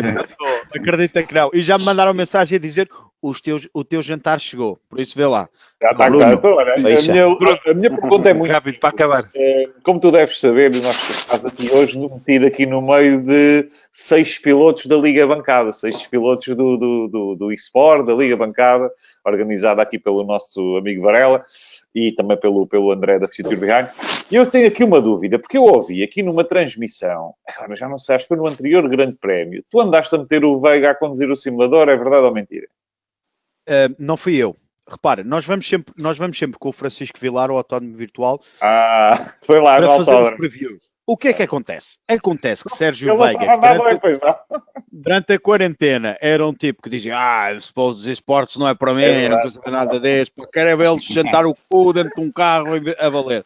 O que é que acontece? Acontece que, já aqui há uns 4 ou 5 grandes prémios, Sérgio Veiga chega ao autódromo virtual e diz o Francisco assim: olha, enquanto eu vou aqui preparando as minhas voltas e o meu discurso, vocês sentem-se aí, vão dando umas voltinhas. E primeiro é aquela do: não quero. E depois senta ali o Já agarrou o rabinho e bichinho. está ali a curtir e não sei o quê. Por isso, já vai começando a ganhar um gostinho. É óbvio que o que ele diz é verdade. Falta aquela sensação. Falta, Claro. é verdade. mas falta É o também que a se outra, arranja. Também falta coisa, não é? É o que se arranja. falta Mas o outra Francisco sensação. pá. já lá andou, não é? Ou seja, ele já vai fazendo qualquer coisinha e já vai dando Costumas umas voltas. correr, não costumas, Oscar? Em casa, quando Eu? tens tempo... Não, eu pensei que corrias alguma coisa. Não. Não, Pensei eu sou-te pensei que sincero. tu fazias Olha, eu alguma não coisa.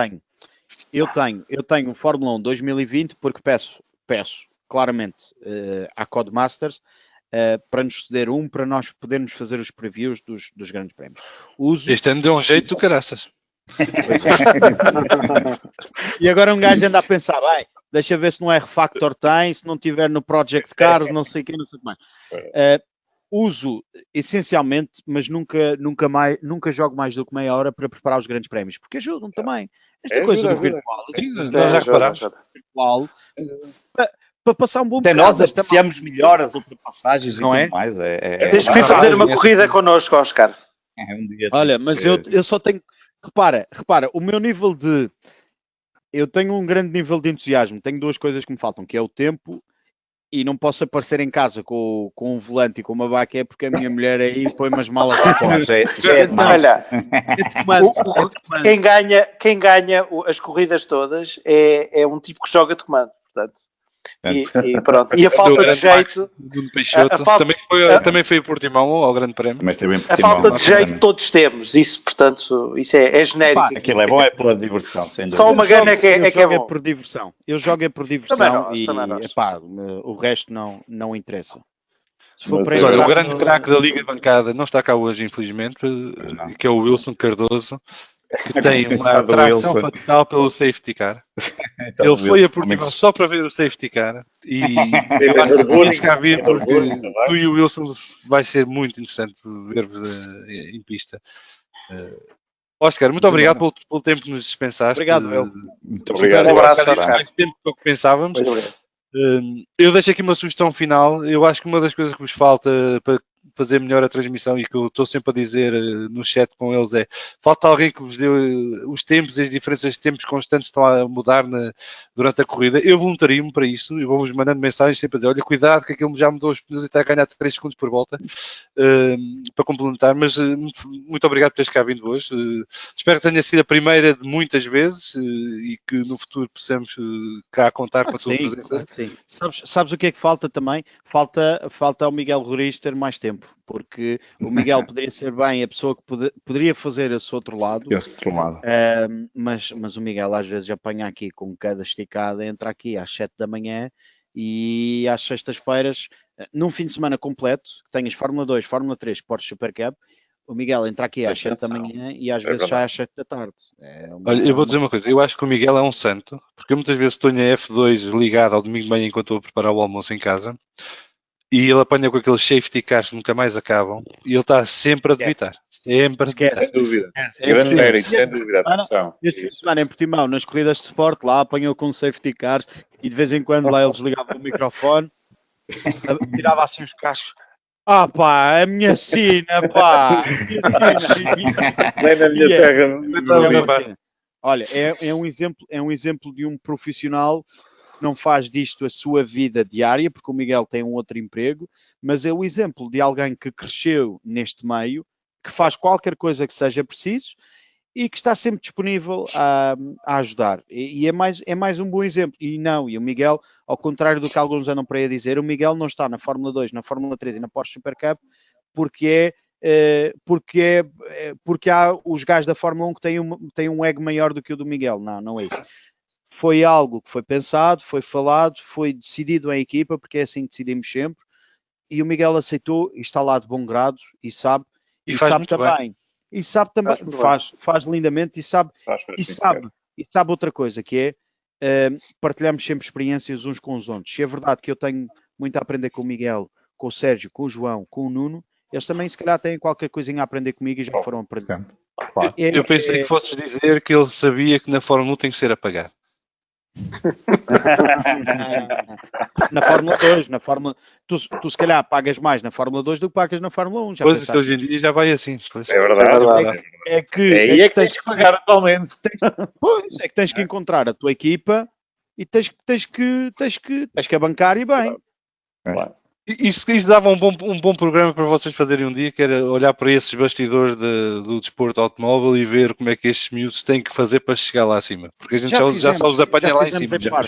Já fizemos em parte num dos Facebooks Lives, que era a história do piloto pagante. Se era uma tanga ou não. É um facto. Qualquer piloto é pagante. Tu tens um piloto que não é pagante. Chama Lewis Hamilton. O resto, não, Lewis Hamilton. O Verstappen em parte também. E vai ter o Alonso para o ano. É o Hamilton. Sim, o Alonso. Olha, a Telefónica vai entrar para o ano na Alpine e vai, pumba, vai caprichar outra vez. Pois. Tenho que entrevistar o Alonso. Eu sou o fã número 27 do Alonso. Não sou o número 1, mas sou o número 27. Também. Olha, vamos tentar. Sabes que tive pena, este fim de semana tínhamos o Daniel Ricciardo e depois houve lá um problema qualquer de logística, acho que foi com o hotel dele e não sei o quê, não pudemos ter o Daniel. Repare, eu até tinha levado o RS19 que o João, o Sérgio, o Miguel e o Nuno me ofereceram na escala de 1. Já sabemos qual é a equipa preferida? Não, ofereceram-me por duas razões. Primeiro, porque era mais barato? Não, estou a brincar. Ofereceram porque não, esse seria o Williams. Ofereceram-me porque foi o meu primeiro grande prémio, porque foi verdadeiramente o meu primeiro grande prémio, Austrália 2019, e ofereceram-me porque quiseram ver aqui uma ligação entre Austrália, ok, quem era o australiano? Daniel Ricciardo, então vamos oferecer o carro do Daniel Ricciardo, que é para o gajo nunca mais se esquecer, porque um dia, se o gajo fica parolo e esquece onde é que fez o seu grande prémio de estreia, vai dizer assim, Daniel Ricciardo era australiano, foi na Austrália, Albert Park 2019. Olha, e tiveste muita sorte. Simbologia. Podia ter sido um Tchus Plus. Pois era, já viste? ou uma boneca insuflável, vê lá tu. Isso aqui era, isso era pior. É verdade. Muito bem. Muito bem. Nós ainda vamos falar um bocadinho do Grande Prémio da Emília-Romanha, que é o que vem a seguir, mas Oscar, entretanto, vais para outra amante, não é? Boa vida, não é? Boa vida. Vais dar outra amante. Vou à orelhuda. É verdade. Muito bem. Cuidado com hoje em dia. Neste dia, falar de orelhudas é complicado, porque há aí uma orelhuda que está em eleições com votos eletrónicos e a coisa está complicada. Ainda confundem. Orelhudo. Um abraço e obrigado por esta. Um abraço, obrigado. Um abraço. Obrigado. Estamos aqui à conversa. Grande abraço, Oscar. Obrigado. É sempre bem. Estamos É aqui verdade, à uma hora e meia. Pronto, verdade. e eu agora tenho que Passa no descobrir instante. como é que sai disto. Como É só sair. É só sair. Sim. Com licença. Bom jantar Abraço. e bom trabalho. Rapaziada, nós ainda temos aqui para falar algumas coisinhas, entre elas o Grande Prémio da Emília-Romanha, que vem aí, mas entretanto, se quiserem falar alguma coisa mais do Grande Prémio de Portugal que ficou por dizer, eu acho que do lado isto é a minha opinião pessoal, eu ouvi o último chicane desta semana com o Pedro e com o Pedro, com o Dupont e o Dupont, o Varela e o Fregoso. Acho que já ficou praticamente tudo dito sobre a questão da organização do Grande Prémio de Portugal. Eu preferia focar-me mais naquilo que foram aquela quase 2 horas em que estivemos sentados na bancada ou em frente à televisão a ver a corrida, de facto, que foi muito interessante e que eu pessoalmente gostei bastante desse bocadinho. E durante essas 2 horas nem sequer pensei muito no assunto da organização. Mas se tiver alguma coisa a dizer, obviamente são sempre livres de o fazer. Começar pelo Marcelo, tem estado mais calado hoje, e depois pelo António, que também tem estado mais em modo espectador.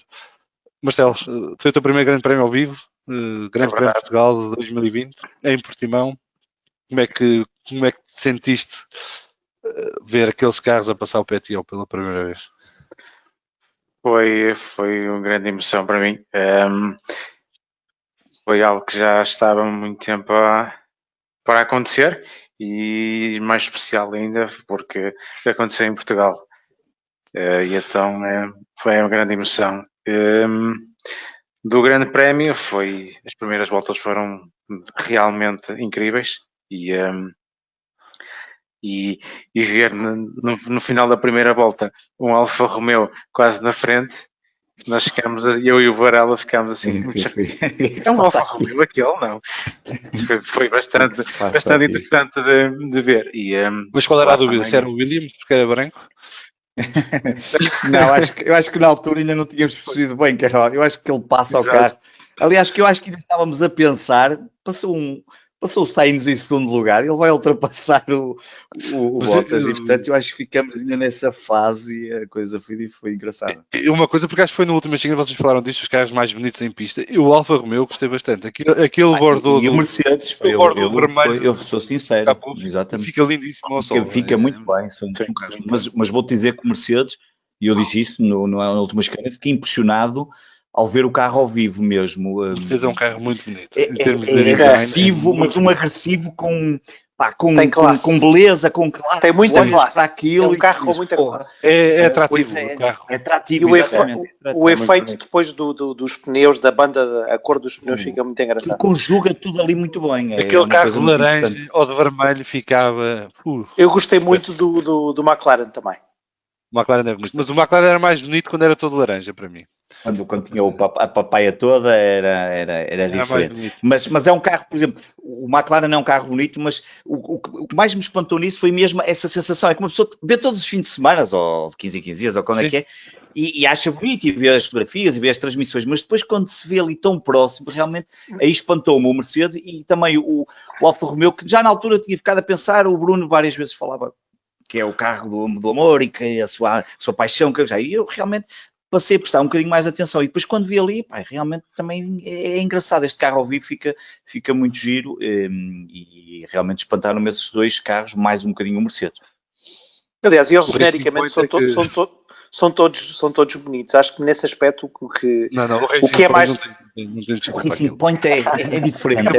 É diferente. Vai passar ali à frente. Aquilo é um bocadinho estranho. Mas dá para notar, para mim o que menos salta é o Williams.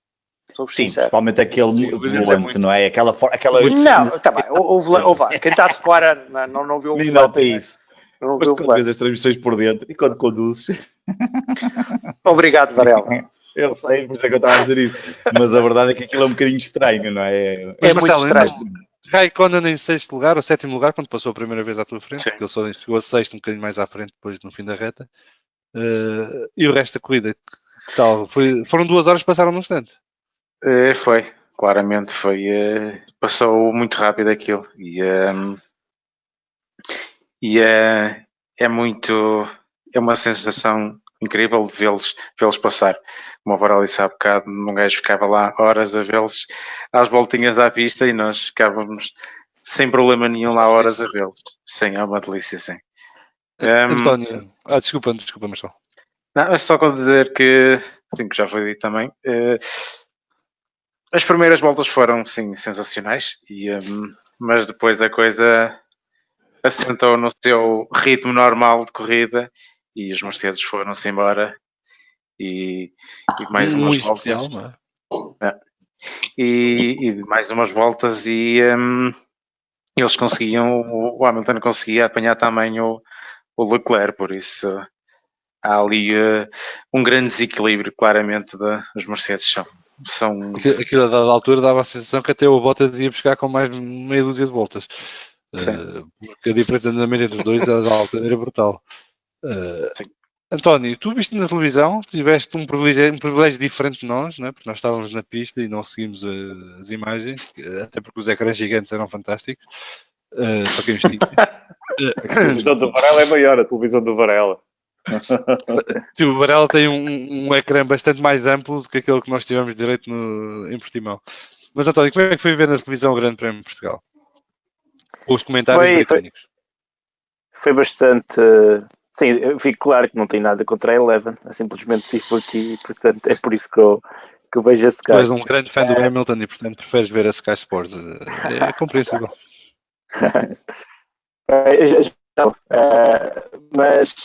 Mas realmente foi espetacular. Portanto, obviamente, aquela carga de ser em Portugal e por ser especial, e depois temos aqui. É um pouco de... Eu estava a pensar, mas o que é que está aqui, o que é que está a passar-se aqui, não é? Com tantas ultrapassagens. E portanto ali um início de corrida muito, muito, muito especial. Que eu já referiram, especialmente com as ultrapassagens do Sainz e do Raikkonen. Depois disso, digamos que foi talvez um espelho do que foi a temporada até aqui. Acho que foi um bom retrato do que se passa no domínio da Mercedes. O Hamilton fez uma excelente, entrou com cautelas, como ele descreveu, mas depois fez como se deve fazer, portanto ultrapassa o companheiro de equipa e deixa ao 26 segundos. O que destaca o que tem sido até aqui a temporada, não é? Um Hamilton sem aproveitar ao máximo o carro que tem contra um companheiro de equipa muito limitado, e portanto a diferença ficou bem a nu. Depois destacaria as corridas do Sainz, do Gasly e do Pérez, também do Leclerc, muito, muito sólido. Destaque também, e pela negativa, o Albon, que teve uma corrida para esquecer, e portanto esta que foi, em teoria... Mas aquilo que foi estranho no Albon foi que no momento em que Verstappen no ultrapassa, ele depois acompanha Verstappen no resto da corrida. Mas estava com pneus sozinho. Mas ele sozinho não conseguia aquele ritmo. E a partir do momento em que tem uma referência, consegue acompanhar. E o Verstappen era dos carros mais rápidos em pista. Ele várias vezes bateu o tempo dos Mercedes. Foi estranho. Também foi, a estratégia dele também foi estranha. Até parecia que ele foi às boxes mais cedo para que a equipa tenha referência dos seus tempos com os novos pneus e depois para o Verstappen. Mas isso também aconteceu porque ele estava demasiado atrás, portanto teve um mau arranque e portanto pôs-se a jeito entrar nessa situação. E depois, e para além do Albon, enfim, o Vettel e o Stroll também estão numa fase bastante complicada, que deixa algumas dúvidas para este para o próximo ano do Aston Martin, sobretudo a nível mental, porque tem sido um ano complicado para os dois. Aquilo que me surpreende no Vettel é que eu, por exemplo, pessoalmente, não sei convosco, mas eu pessoalmente, quando decido vou sair de um sítio, os meus últimos dias, semanas, meses nesse sítio são os mais felizes. Porque entramos naquele misto. Não, entramos no misto de vou sair daqui. É verdade. Estou, e quero deixar uma boa imagem quando saio, porque seja qual for o motivo da saída, para que as pessoas tenham uma boa impressão de mim para o futuro, não é? Porque lá está, como o Oscar dizia há bocado, nunca se sabe o que é que o amanhã guardará, e portanto, e no Vettel nota-se o contrário. Ele parece que está fartinho de estar ali e que já nem encontra motivação para ele próprio se bater todos os fins de semana, não é? Portanto, já aquela declaração de sábado, acho que é de sábado, em que ele diz que o Leclerc já está noutro nível, eu acho que é aterradora, não é? Porque isto é um tipo que é 4 vezes campeão do mundo. Mas, Salviano, isso também acaba, não é também um desabafar do Vettel, ou dizer que está no outro nível, é porque o próprio carro do Vettel está no outro nível.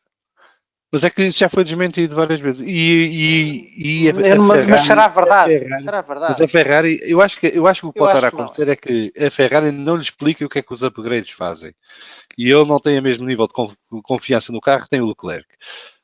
Porque o Vettel vai para outra equipa e, portanto, a Ferrari não quer revelar os pormenores das peças que está a trazer para os carros.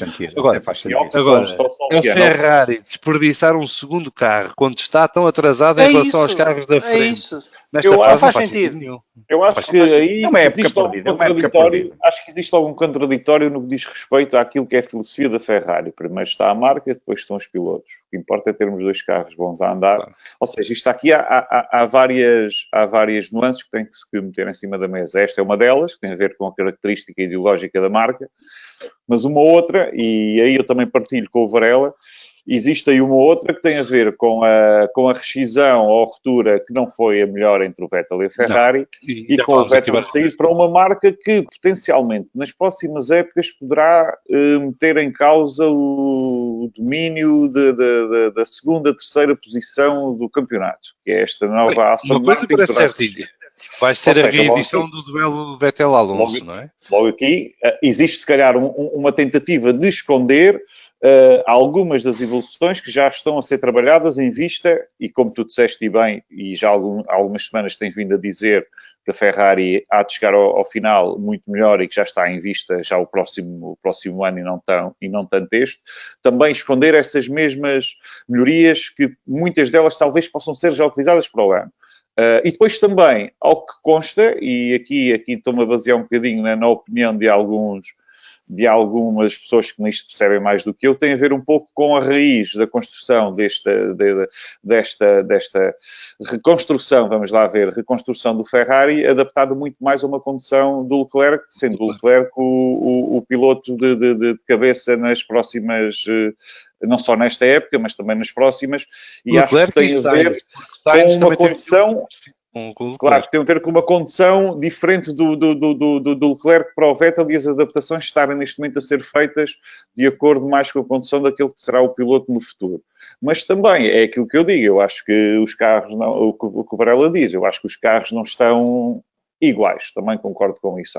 Considero atualmente, e sendo não só o meu piloto preferido, mas também considero que é um dos maiores talentos que estão na grelha. Está atualmente, talvez acima de tudo por condições, como o António referiu há pouco, mentais do Vettel, acima daquilo que o Vettel pode dar a nível de contributo de condução. Mas acho que todas estas situações, estas nuances que estão em cima da mesa contribuem um pouco para isso. E sem dúvida acaba por existir um bocadinho mais de favorecimento para o carro número 16, derivado a estas situações que referi. Não me parece que propositadamente e tão declaradamente queiram fazer, não, aqui tu vais ter um carro que vamos te dar que não tem nada e este aqui é que tem tudo bom. Não, tem a ver ali alguma coisa assim, mas também com as nuances que eu referi há pouco. Sim, mas será mais na prioridade de acesso a peças novas, se não houver para os dois carros, coisas do género. Agora, eu acho que no limite, a única coisa que poderá ser aceitável que esteja a acontecer é tanto Leclerc como Vettel terem carros diferentes no sentido de estarem a experimentar coisas diferentes nos dois carros.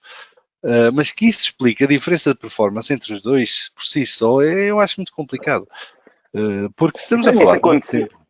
O ano passado já existiu uma média de meio segundo a menos. No ano passado, se formos a ver, meio segundo, em média, era o Leclerc também mais rápido na maioria. Não. Sim, mas até meio segundo pode ser o piloto a fazer a diferença. Quando é mais do que meio segundo, já não tem explicação. Mas António, estavas a dizer, desculpa.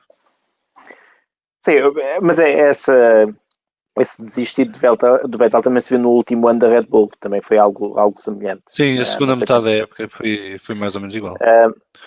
Mas e comparar, por exemplo, a atitude do Pérez com a do Vettel, por exemplo. Mas o Pérez é diferente. O Pérez está à procura de emprego. Atenção, tem que mostrar galões e está a tentar lugar na Red Bull e tem que estar ali sempre a top, não é? Mas o que ele tem feito tem sido também o espelho que ele é como piloto, agressivo e, portanto, aguerrido, sempre com os cotovelos. Sim, o Pérez não tem razão para desmotivar nesta altura. Pode ter razão para desmotivar quando acabar a época e não tiver um carro para o próximo ano. Mas até lá, enquanto houver lugares livres, ele vai andar ali a top, não é? E até mais. Agora, Mas vamos ver, quer dizer, há rumores cada vez mais fortes que há um contrato com a Red Bull que está a ser negociado para o segundo lugar. Christian Horner já veio a público assumir que vão olhar para o mercado. E a Albon está mais do que visto para o ano, provavelmente estará na AlphaTauri, não estará na Red Bull. E se estiver na AlphaTauri, vamos ver, mas a partir assim. Agora, Vettel não é incompreensível. Eu acho que eu já disse isto há 2 meses atrás. Eu acho que o melhor que a Ferrari tinha a fazer era pô-la a andar, pagar o que devia, tira o resto do ano sabático e voltas para o ano para onde quiseres ir, do que estar nesta situação que estão sofrimento para as duas partes. Aliás, este fim de semana, Mattia Binotto e Vettel parecia que andavam a trocar recados na comunicação social. Sim, na comunicação Sim, social. pois foi. Claro. Mas ó, disseste uma coisa interessante aí, que o Christian Horner deu uma entrevista a...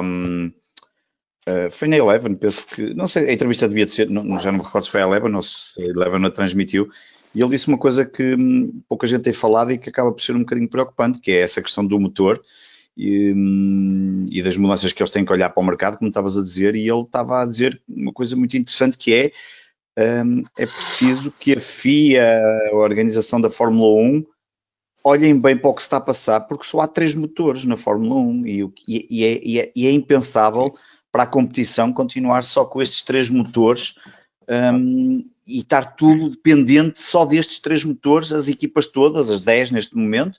Imagina que quisesses crescer ou uma coisa assim do género. Não, por exemplo, a Red Bull parece está que a numa coisa não está fácil. Não, porque a Red Bull está numa situação impossível, é que ninguém quer dar motores. Eu fiquei bastante preocupado. Eu não fiquei preocupado, mas olhei para a entrevista e vi bastante o Horner preocupado na forma como ele se estava a expressar, do género, ele perguntou-lhe várias vezes, o entrevistador sabia planos B e tal, e ele, para já ainda estamos no A, mas a forma como ele dizia aquilo não era de quem estava 100% confiante. Eu disse logo aqui no podcast, quando foi o anúncio da Honda, que eu não vi o regresso à Renault como um facto consumado, apesar de haver a tal cláusula que obriga. E logo a seguir houve aquela reunião em Nürburgring e já estava tudo convencido que já estava feito o acordo com a Renault. E eu continuei a dizer, eu acho que não há acordo nenhum com a Renault. A Renault não quer fornecer a Red Bull, nem a Red Bull quer trabalhar com a Renault outra vez. E depois a Red Bull veio com esta história do engine freeze, não é? De ficar com o motor Honda, mas eu continuo a achar que não é isso que eles querem. Eles estão a meter pressão para a Liberty intervir no problema e arranjar uma solução. Eles querem motores Mercedes. Sim, também não me admirava nada que fosse essa leitura, também me parece muito bem, porque as expressões dele pareciam mesmo quase de lobby perante o organizador. Claro, e é a única coisa que eles têm. Só que neste momento a política maior prende-se até com isso, para a evolução do próximo ano, e contra mim e contra o Varela, neste caso, penso que somos assim os mais, pelo menos aqui dos que aqui estamos da Ferrari, está esta guerra a ser não é, feita de não existir a evolução do motor para a próxima época, e para nós Ferrari será catastrófico. Para o ano limpamos isto com uma facilidade que eles nem vão dar conta. Eu acho que se der conta. Portanto, e daí esta reunião de urgência já em Itália com a AS, Ferrari e Alfa Romeo, ou seja, para começarem a juntar os votos, porque isto vai ter aqui pano para mangas, não é? Obviamente poderá haver a situação do direito de veto, talvez, da Ferrari, não é? Não sei se pode ser aplicável aqui ou não, mas que nós que temos tido um ano muito... Pronto, isso é uma discussão diferente. E não termos um motor a evoluir na Ferrari. Mas isso é uma discussão diferente, Bruno. É que a AS pode ir com o motor Renault. A Renault está à procura de uma equipa cliente. Claro que sim. Eu acho que o problema aqui é que a Red Bull não quer arriscar como a Ferrari nesta altura. Sem dúvida. A Red Bull não quer arriscar como a Ferrari nesta altura, porque a Ferrari podia lhe fornecer o motor. Tinha capacidade para isso. Agora, a Red Bull está com medo que os treinos de pré-época do próximo ano seja tarde demais para poderem desenvolver um projeto para 2022 com um motor completamente novo. Completamente novo. Eles devem estar a forçar a barra para ter a decisão ainda este ano. Eu percebo o que é que a Red Bull está a fazer, mas eu não tenho pena porque a Red Bull meteu-se nesse canto sozinha. Percebes? Claro. E o Christian Horner e o Helmut Marko são os grandes responsáveis para a Red Bull estar nesse canto. Mas também para continuar com o motor Honda? O motor Honda estava a evoluir, já estava a um nível muito aceitável e com mais 1 ou 2 anos provavelmente igualava o Renault e o Mercedes. Eu, por exemplo, antevejo que o motor Renault para o ano esteja em paridade com o Mercedes e o Ferrari já não vai estar tão atrás como está este ano. Repara uma coisa, só há 3 motores, eles não podem ser Renault. Ele disse logo que Renault é impossível. Vão ser Mercedes, A Ferrari também tem os seus clientes, não me Total, acredito. já disse É que que não. a situação começa a ser muito preocupante. Mas a Mercedes, por exemplo, entretanto, já começou a mostrar uma certa flexibilidade que não é dita de forma direta, mas está implícita. Por exemplo, já começa a dizer isto já começa a ser mau para a Mercedes ter este domínio todo. O que quer dizer que já Mas tu está estás a ver a preparar o Mercedes a terreno. meter um motor na Red Bull? Estou, Que, e no acho que para a mínimo isso é Mercedes capaz de dar direito, pelo menos Mas o para a Bottas é Mercedes, em capaz de ser termos de marketing- ultrapassado pelo Max. Não, cara, a Mercedes, em termos de marketing, passa a ter os Como melhores são pilotos do Mercedes. paddock com os seus motores. Claro. Eu digo uma coisa, o que é que interessa à Mercedes ter a Williams? Apesar de haver contratos assinados, como Interessa ao disse o FII que Sérgio recebe Veiga. da venda do motor. Interessa ao FII que Mas recebe. o FII vai receber, seja quem for a quem Claro. fornecer. Não é? A partir do momento que Agora, em termos de substitui o motor, marketing para a Mercedes, o que é que interessa? A Red Bull, que é uma marca E a que Red atrai Bull tem jovens dinheiro. e que tem dinheiro e que Com faz Warner coisas e Flow, dá dinheiro. fantásticas. Claro. Não é? Para a Fórmula 1, acho que Ou não vai interessa. continuar com o Williams? Pois. Eu continuo a achar que o mais provável é o Williams acabar na Renault, com um desconto qualquer nos motores, para a Renault não ter que fornecer motores à Red Bull e ficar assim liberto o motor para a Red Bull. Mas isto desvirtua um bocadinho, é demais. Eu quando começo a pensar também que para o ano ou daqui a 2 anos podemos ter Já é assim. 10 equipas e só 3 motores, e na prática vai ter que ter uma equipa 4 motor, há 4 equipas que vão ter um motor, outras 3, e começas a pensar, porra, isto aqui é um bocado, já não é bem Isso uma é assim, competição. E percebes? a partir do momento Isso que as é três assim grandes. desde as três 2015. Eu sei, mas é não. preocupante, mas está a ter um ponto de vista Eles mais querem, preocupante. estão preocupados com isso agora, vão rever o que foi a entrada da Honda na Fórmula 1 em 2015 e o que é que fizeram à Honda. Mas E temos foi os tido nos mesmos últimos anos. protagonistas.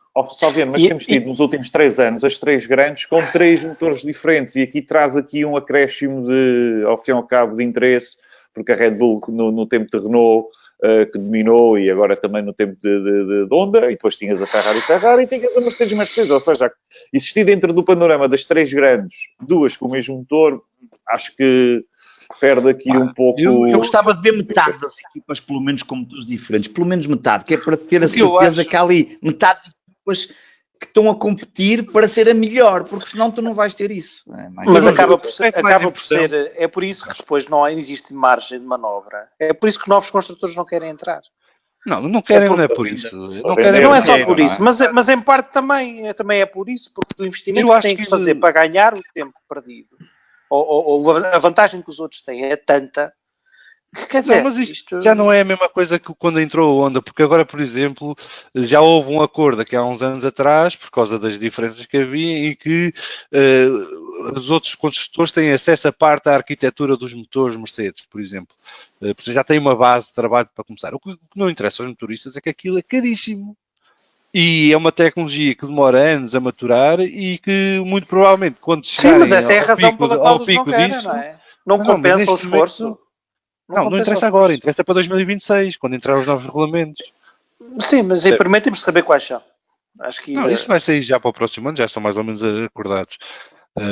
Agora, a questão para mim que me preocupa mais é que continuamos a ter um tipo como o Toto Wolff a gerir um pântano, porque agora já se percebeu que a Mercedes comprou mais uma parte da Aston Martin. Tudo bem que é para a parte automóvel, dizem eles, não é? Mas que vai ter acesso a tecnologias Mercedes. E já sabemos o que é que isto vai significar, não é? Sim. E é este pântano todo. Portanto, eu não me preocuparia que houvesse 3 fornecedores de motor, desde que houvesse independência nisto. Mas não há. A Mercedes controla a Racing Point, controla a Williams. Não é? Não vai controlar a McLaren, e o acordo é bastante claro nisso. Não controlará uma Red Bull se aparecer. Portanto, para mim até seria uma solução ideal a Red Bull ter a Mercedes, porque diluía o pântano Toto Wolff. isto quase passa a ser a Fórmula Mercedes, não é a Fórmula, É isso. Pois. é a Fórmula Mercedes. Não, mas a Mercedes fico terá aí. 4 equipas, tens a Ferrari com 3 e a Renault terá 2, normalmente. Sim, mas repara uma coisa, o motor Mercedes começa a ter um Aliás, domínio a tal. Ferrari vai ter com 4, porque a Toro Rosso tem que ter motor Eu acho esse cenário não. Eu continuo a achar que a Mercedes não dificilmente será fornecida fornecer a Red Bull. Acho que A Red Bull dificilmente tem vai ali um acontecer. trunfo na manga que é muito Tá bem, que é só apelativo. se abdicar do Max Verstappen. Só se for esse. Eu acho que a Red Bull já percebeu que Também não vai parece. perder o Max Pareceu, pelo Verstappen de uma maneira ou de corner outra. do Max Se abdicam Verstappen, da Fórmula 1, como se eles ele disse. abdicam do Mas Verstappen, o Verstappen, não abdicam nada, vão buscar outro gajo. Isto os pilotos não são eternos. Cara. A McLaren continua cá e o Senna já morreu há muitos anos. Calma, que o Agora, Deus Schumacher é eterno. O Verstappen tem um contrato, tem mais ano e meio, acho eu, salvo erro. Sim, acho que é. E, portanto, eles já perceberam que vão perdê-lo de uma maneira ou de outra. E ou usam o Verstappen como um trunfo para conseguir uma Sim, é vantagem possível. Nesse aspecto é competitiva, possível. ou Mas repara perdem uma tudo. coisa. Mas então aí já estamos a antecipar uma reforma do Lewis Hamilton, não é? Porque nós estamos a ver o Lewis Hamilton a ficar na mesma equipa que o Max Verstappen. Não sei. Eu acho que não. Eu acho que o Lewis Hamilton quer bater o recorde de campeonatos e vai à vida dele. E continua sem contrato assinado, atenção. Portanto, não há nenhuma garantia que pelo o menos ano mais uma esteja. temporada faz, não é? Pois, mas é possível, Não tem contrato. esse cenário é A possível. próxima faz, não é? Não, ele não tem contrato. Ainda não tem Pois, contrato. a próxima ainda não sabe. Pois, a verdade é essa. Estamos Mas já eu no acho que fim, ele tem quase que tempo, fazer, porque ele sabe que. Bem, não sei. A não ser que ele seja ao ponto de não. Pode-lhe dar um momento Rosberg, não é? Igual a Não, Schumacher não, e vai eu à não vida acredito. dele. Olhando para aquele, não acredito. E ele quer Também acho que bater não. o recorde. Eu Ele também quer acho ser que 8 não. vezes campeão do mundo. E sabe que tem tudo na Epá. mão para ser. Agora tem que abdicar, se calhar, de algum valor do E eu que acho que tirará de contrato. Sim, eu acho que sim. Eu acho que a própria Mercedes também está num ponto em que não se pode dar ao luxo de perder o Lewis Hamilton. Porque a Mercedes Não, mas neste momento... Sim, diz. Não, eu já disse aqui uma vez que muito provavelmente podemos ter um cenário em que temos o Hamilton continuar mexendo em 93, que é corrida a corrida, um preço Sim, pode estúpido ser. por corrida Pode e ser. siga para mim. Acho que a Mercedes, em termos de marketing, não é só o Hamilton que é maluco, o que é louco por recordes, não é? A Mercedes, apesar de não o dizer, tem todo o interesse em que o Hamilton bata o recorde, ou igual, pelo menos, eu acho que quer bater o recorde do Schumacher, porque para uma marca como a Mercedes ficar associada ao recorde de campeonatos do mundo é muito importante. Portanto, a Mercedes... Mas pode estar aí o problema da questão. Pode estar aí o facto de eles já perceberem que para o ano Hamilton será campeão outra vez, normalmente, e estar aí a discussão sobre a duração do contrato, por exemplo. Claro que sim, uma das pode partes estar, só quer mais pode um estar. ano e a outra Mas quer 3 anos. Eu acho que vamos lá ver uma coisa. Estamos em 2020 e tudo pode acontecer. Já sabemos isso. Sim. Eu Mas o que já é facto... disse que pode haver uma troca Hamilton por Verstappen para... Pois pode muito bem. Agora, acho que nem o Hamilton nem a Mercedes estão muito interessados nisso. Podem estar a fazer jogo duro e a ter todas as estratégias negociais que queiram, mas acho que é inevitável entenderem-se, não é? Eu uma coisa acho que é certinho. Estamos a falar de Fórmula 1, contratos não interessam para nada. Portanto, existem hoje, não existem amanhã. Sim, é verdade. E tudo se resolve com trocas de dinheiros ou de favores ou o que for. Agora, um piloto já vai dormir mais descansado hoje é o Ocon, não é? Porque o Gasly já renovou o contrato com a Toro Rosso para o próximo ano. Mas não quer dizer já que fique lá, não quer dizer que para o fique ano lá. fica. Para o ano fica. Está bem. O Russell Para teoricamente 2022 é que vamos ver. Olha lá, o Russell também tem contrato assinado para... Está bem, mas estás a falar de um gajo que assinou um contrato hoje, no dia 28 de outubro de 2020, certo. não é? Sim, eu também acho que não, mas eu só o que estou a querer dizer é outra conversa. eu estou a querer reforçar que a questão dos contratos tem pouco valor. A verdade é essa. Sobre a questão do Russell... Não é rescindir em passado uma semana, sim, ao longo do tempo. Eu acho que o Russell também acho que vai ficar no Williams. Eu acho que isto é uma pressão grande por parte da... Sim, mas acho que é uma pressão grande por parte da Williams perante a Mercedes para precisamente tentar conseguir uma redução no custo dos valores de Mercedes. Ou seja... Tudo bem, mas só para dizer uma coisa. Sabes quem é que esteve no Portimão também connosco? Nós não o vimos, obviamente. Mas sabes quem é que esteve no Portimão? Não sei. O pai Latifi. O pai Latifi, porque não é só o Russell que está em causa. É que não é só o Russell que está em causa. Eles até o Latifi põem em causa. Portanto, eles querem dinheiro.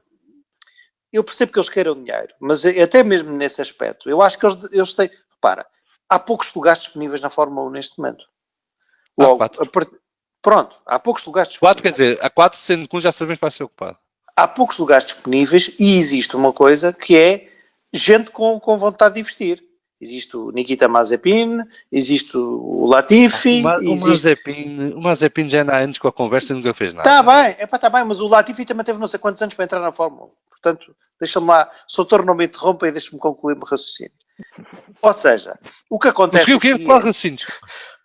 Olha que não.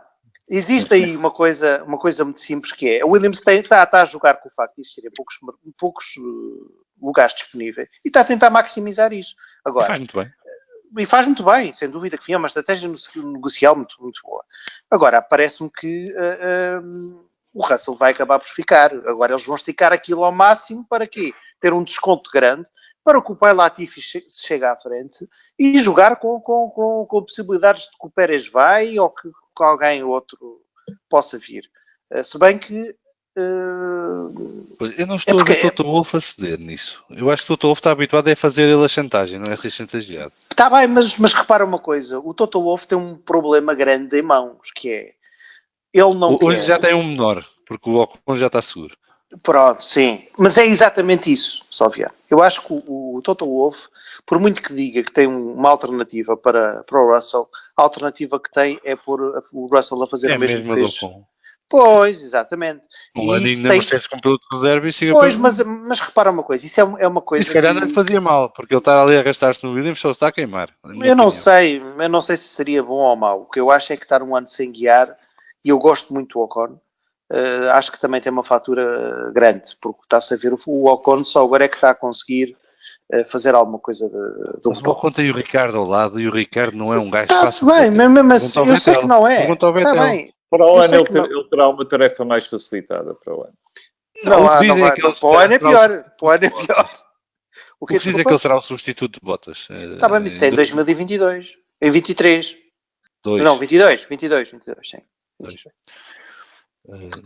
Mas eu não sei até que ponto isso... Eu acho que, em termos do mercado de pilotos, o que está aqui em cima da mesa, os dois jokers é o Hülkenberg e o Pérez. Quando se souber quando é que estes dois vão, se o Hülkenberg, estou a assumir que volta... O Hülkenberg tem o mesmo problema com o Russell, não tem dinheiro por trás. Pois tem, mas tem talento. Tem talento e tem experiência. O Kevin Magnussen, não sei se o Kevin Magnussen vai ser. Eu acho que o Kevin Magnussen vai para a América. Vai para os Estados Unidos. O Gunther há bocado disse que ainda não sabem quem são os dois pilotos e que estão a tratar disso, mas que gostaria que o Kevin Magnussen continuasse e que mereceria estar na Fórmula 1. Não sei. Mas não estou a ver a hora dele, é óbvio. O Gunther vai amar a anel agora, ver se consegue os motores mais baratos ou de graça para meter o Schumacher no carro. Como se meter o Schumacher no carro não fosse com paz por si só. Acho muito bem. Precisamos de um Schumacher na Fórmula 1, sem dúvida. Fique já registado que o Mick Schumacher ainda não me convenceu. Fique já aqui registado. Malera, também se te convencesse com esta idade, ia me correr. O Leclerc com esta idade já me tinha convencido. 8 para o Hamilton, 9 para o Mick Schumacher. O Leclerc não é exemplo, porque o Leclerc, aquilo que fez na F2 não é para qualquer um, atenção.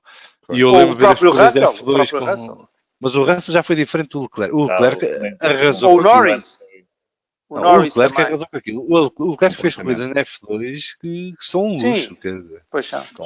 O Russell bateu o Albon e o Norris aqui e ali e foi mais forte no campeonato, mas teve competição a sério.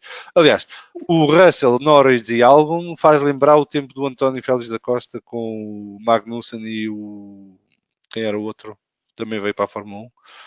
Já não lembro, eram três também na altura, foram campeonatos bem disputados e com pilotos com grande talento.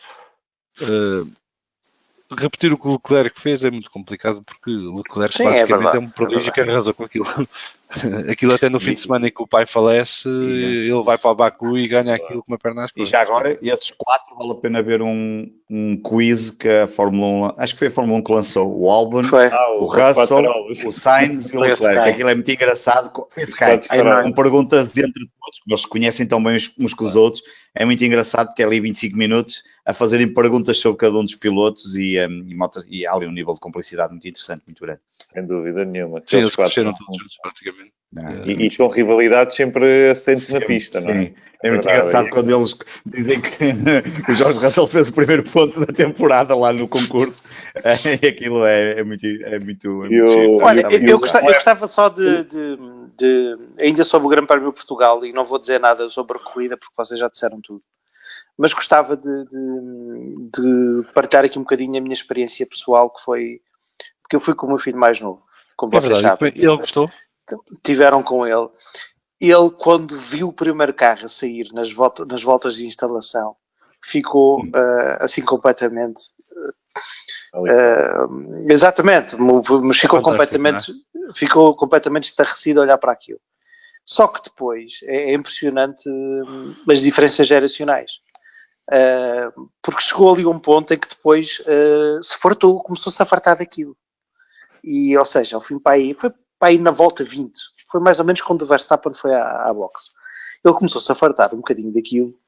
E tanto que até quis pegar no telemóvel para fazer qualquer coisa, para jogar qualquer coisa, uma coisa qualquer. E eu pensei, o telemóvel que queres? Então, dei-lhe o meu telemóvel com o live timing.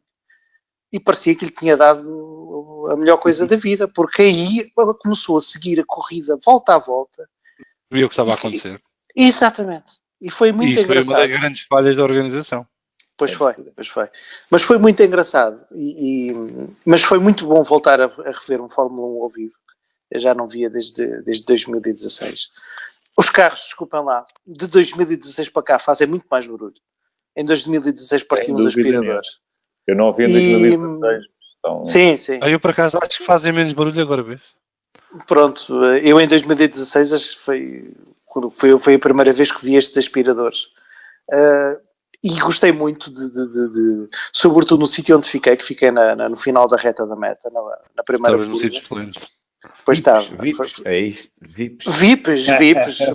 Paguei o pobre estava na extensão da bancada sul. Tu tiveste essa oportunidade. O pobre estava na extensão da bancada sul. Tu podias ter vindo para a bancada onde eu fiquei. Não, eu não sou VIP, não tenho. Eu também quem se lixou este fim de semana foi quem comprou logo o bilhete na hora para a bancada, porque esses já não tiveram lá nada. Mas a exceção da bancada Portimão, que depois tiveram o bónus.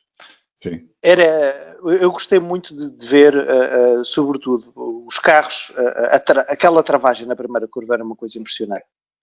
E as ultrapassagens que vi, que foram muitas, que foi uma coisa surpreendente. E quer dizer, e depois vi o Norris e o Stroll enfaixarem-se, e claramente aquilo, do ângulo onde eu estava, dava para ter claramente a visão. O Stroll achava que estava na Liga Bancada.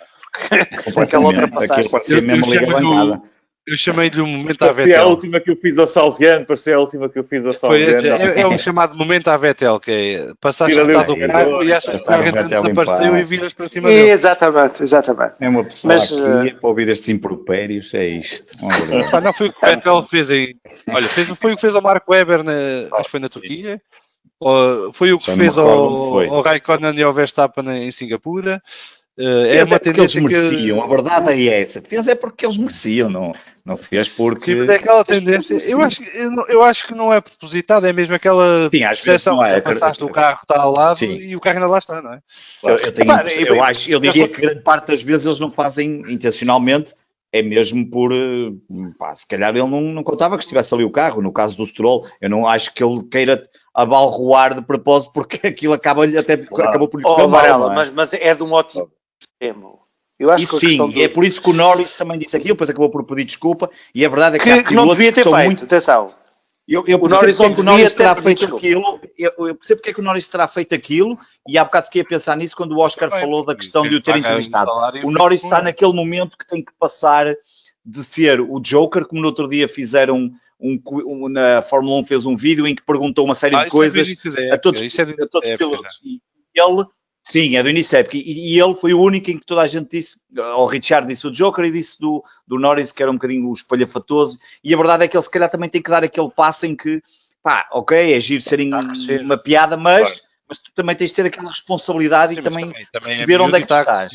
Claro que é, e está a crescer. E eu acho que ele pediu desculpa pela forma que... foi demasiado a forma. Eu percebo porque ele cedeu-se, mas, por exemplo, em relação às declarações dele sobre o Hamilton, não percebo porque é que pediu desculpa. Sim, a única razão que percebo pela qual ele pediu desculpa é que lhe disseram assim ao ouvido: não digas essas coisas, porque o ano vamos ter motor Mercedes e temos de ter boas relações com todos. Claro. Pode ser, também não me admirava nada estas coisas. Mas o gajo nunca sabe bem tudo o que se passa. Só para terminar a questão da ida ao Grande Prémio, só para terminar, pronto, tem cá em casa um ferrarista, porque dizia que está tudo mal, quem devia ter ganho a corrida era o Leclerc. Portanto, Ele devia ter dito o Vettel, mas não foi o suficiente no VAR em Portimão, devia ter forçado mais vezes o Vettel. Ele se calhar não ouviu bem, ele se calhar percebeu o Leclerc. Está bem. não, mas a conclusão final é importante ver os carros ao vivo para se conseguir ter uma percepção, ganhar um gosto diferente. Vocês também notaram isso, talvez, e eu já tinha também notado isso em Barcelona, e se calhar o Salviano, pronto, tem uma experiência mais alargada de grandes prémios, o Parella também teve num grande prémio épico de Barcelona, daquela vitória do Alonso. Antigamente nós dirigíamos não, neste caso assistíamos, vocês, quem ia, não é? E assistíamos a 80% da população adepta era ferrarista. E hoje não está nada nem de perto nem de longe assim, ou seja, existe uma divisão tão grande já, ou seja, a Ferrari ainda continua a ter a dominante, não é? A Red Bull cresceu muito e no território nacional, pelo menos onde eu assisti e as pessoas que, pronto, naqueles quilómetros que nós fazíamos, para cima e para baixo, de parques para as bancadas e tudo mais, que era na bancada, assistia muita gente da nova, da Red Bull, muito, lá está, relacionado com o Max, mas também pela marca que traz muito cariz jovem a ela, portanto acho que isso também contribui. Depois lá está, as já chamadas míticas, que também a McLaren então é talvez se calhar até a segunda que se mais vê, mas de facto há uma mudança de paradigma em relação a... Talvez, e vocês aí... Olha, eu na bancada onde estava... há 4, 5 anos, que era muito mais Ferrari do que é hoje. Isto também... Bruno, eu na bancada onde estava, quando, na segunda volta, quando o Sainz passa à frente, vi uma explosão de alegria de toda a gente. Toda a gente estava estática. Eu quando vi o Sainz à frente, quase me levantei para dizer... Exatamente. Na Sol Verde foi alegria espontânea de ver o Sainz na frente e uma grande desilusão quando vimos os Mercedes a passá-lo. Houve aquele suspiro de desilusão. Mas notavas muitos adeptos do Hamilton e tu notas que há uma geração nova que se calhar não vê grandes prémios há muito tempo e que é fã do Hamilton, pá, que eu compreendo, não é? Muitas vezes as pessoas são fãs quando começam a ver um determinado desporto daquele que é o dominante, não é? É normal, não é? Normal. Vai-se atrás de quem quer isto. Sempre foi assim, historicamente. Na minha opinião, para mim me custa mais da Mercedes. Pode ser que como é que alguém é fã do Hamilton, mas pronto, era só um problema. Mas aquele merchandising da Mercedes também ajuda bastante, pá, aquilo é giro para caraças, pá, aquilo é tramado. Eu mesmo em Barcelona, quando comprei, eu olhava e dizia, foi a minha namorada que acabou de comprar. Para oferecer ao irmão, não consigo usar isso, mas de facto são os... Ou seja, isto também conta, não é? Ao fim e ao cabo também conta. Eu acho que é mais uma questão... É mais uma questão de educação em casa. Cá em casa não se gosta do Hamilton. Quer jantar, não gostas do Hamilton. Claro, exatamente. Eu quero vir à rua, tens de puxar pela Ferrari. Não, é livre de escolher. É livre de escolher. Entre a Ferrari e o Leclerc. Como pai, estou muito orgulhoso, porque as minhas filhas, no outro dia, livre, espontânea vontade, quando o Hamilton ganhou no Nürburgring, disseram, o quê? Outra vez este chato? E foram-se embora. Portanto, eu sem dizer nada, elas já sabem. Eu, por acaso, tenho a minha sobrinha que foi comigo ao Grande Prémio, e mais o meu primo também na mesma idade, 15 anos cada um, ou seja, foi a primeira experiência. Ele adora o Norris e adora tudo aquilo que está... Gosta também de outras razões. E ela, apesar do meu sobrinho mais pequeno que acompanha, já é fã também da Ferrari e tem simpatia quer pelo Vettel, quer pelo Leclerc, ela não, ela diz que é o Hamilton porque é um borracho e aquilo que estou um bocadinho a ouvir é um borracho e gosto muito do Hamilton, e tanto para mim como para o meu irmão que também veio comigo, ficámos assim um bocado perplexos, porque nós temos sempre aquela tendência por jogar sempre o underdog, não puxarmos nunca para aquele que está no domínio. Mas pronto, aí também apelou talvez o sentimento feminino da parte física, não sei, que a miúda talvez aprecie mais as características do Hamilton e tanto a parte do piloto. Bem, rapaziada, já vamos em mais de 2 horas de gravação. Aqui já está. Só rapidamente, Grande Prémio de Emília-Romanha, vem aí este fim de semana. para além da Mercedes a dominar, o que é que estão a prever que aconteça? Quem é que acham que vai ser a grande surpresa do fim de semana? 5 segundos a cada. Vasco. Sainz no pódio. Marcelo. Ricardo outra vez no pódio. Varela. Leclerc. Pensei que fosse de Vettel ganhar, mas pronto. Fiquei triste agora. Leclerc no meio dos Mercedes. Muito bem. Olha, António. que acho que é bem possível. É bem possível. Eu diria Vettel em nono, portanto a surpreender tudo e todos. E Leclerc no pódio. Muito bem. Bruno. Eu acho que vai ser o pódio que tem sido até aqui, com os dois Mercedes e com o Max, e esperando, acima de tudo, evoluções nos Ferrari. Pronto, como tem vindo também até aqui. 5 segundos já passou. Muito bem. Eu digo que vai ser o grande prémio em que Russell se estreia nos pontos, que é para a malta da Williams também ter uma prenda este ano. Obrigado a todos. Foi um grande programa hoje, uma grande conversa. E se tudo correr bem, cá estaremos então para a semana para voltarmos a falar de Fórmula 1 e para fazer a análise do Grande Prémio de Emília-Romanha e de todos os temas da atualidade. Muito obrigado a todos e até à próxima. Até à próxima. Abraço. Abraço.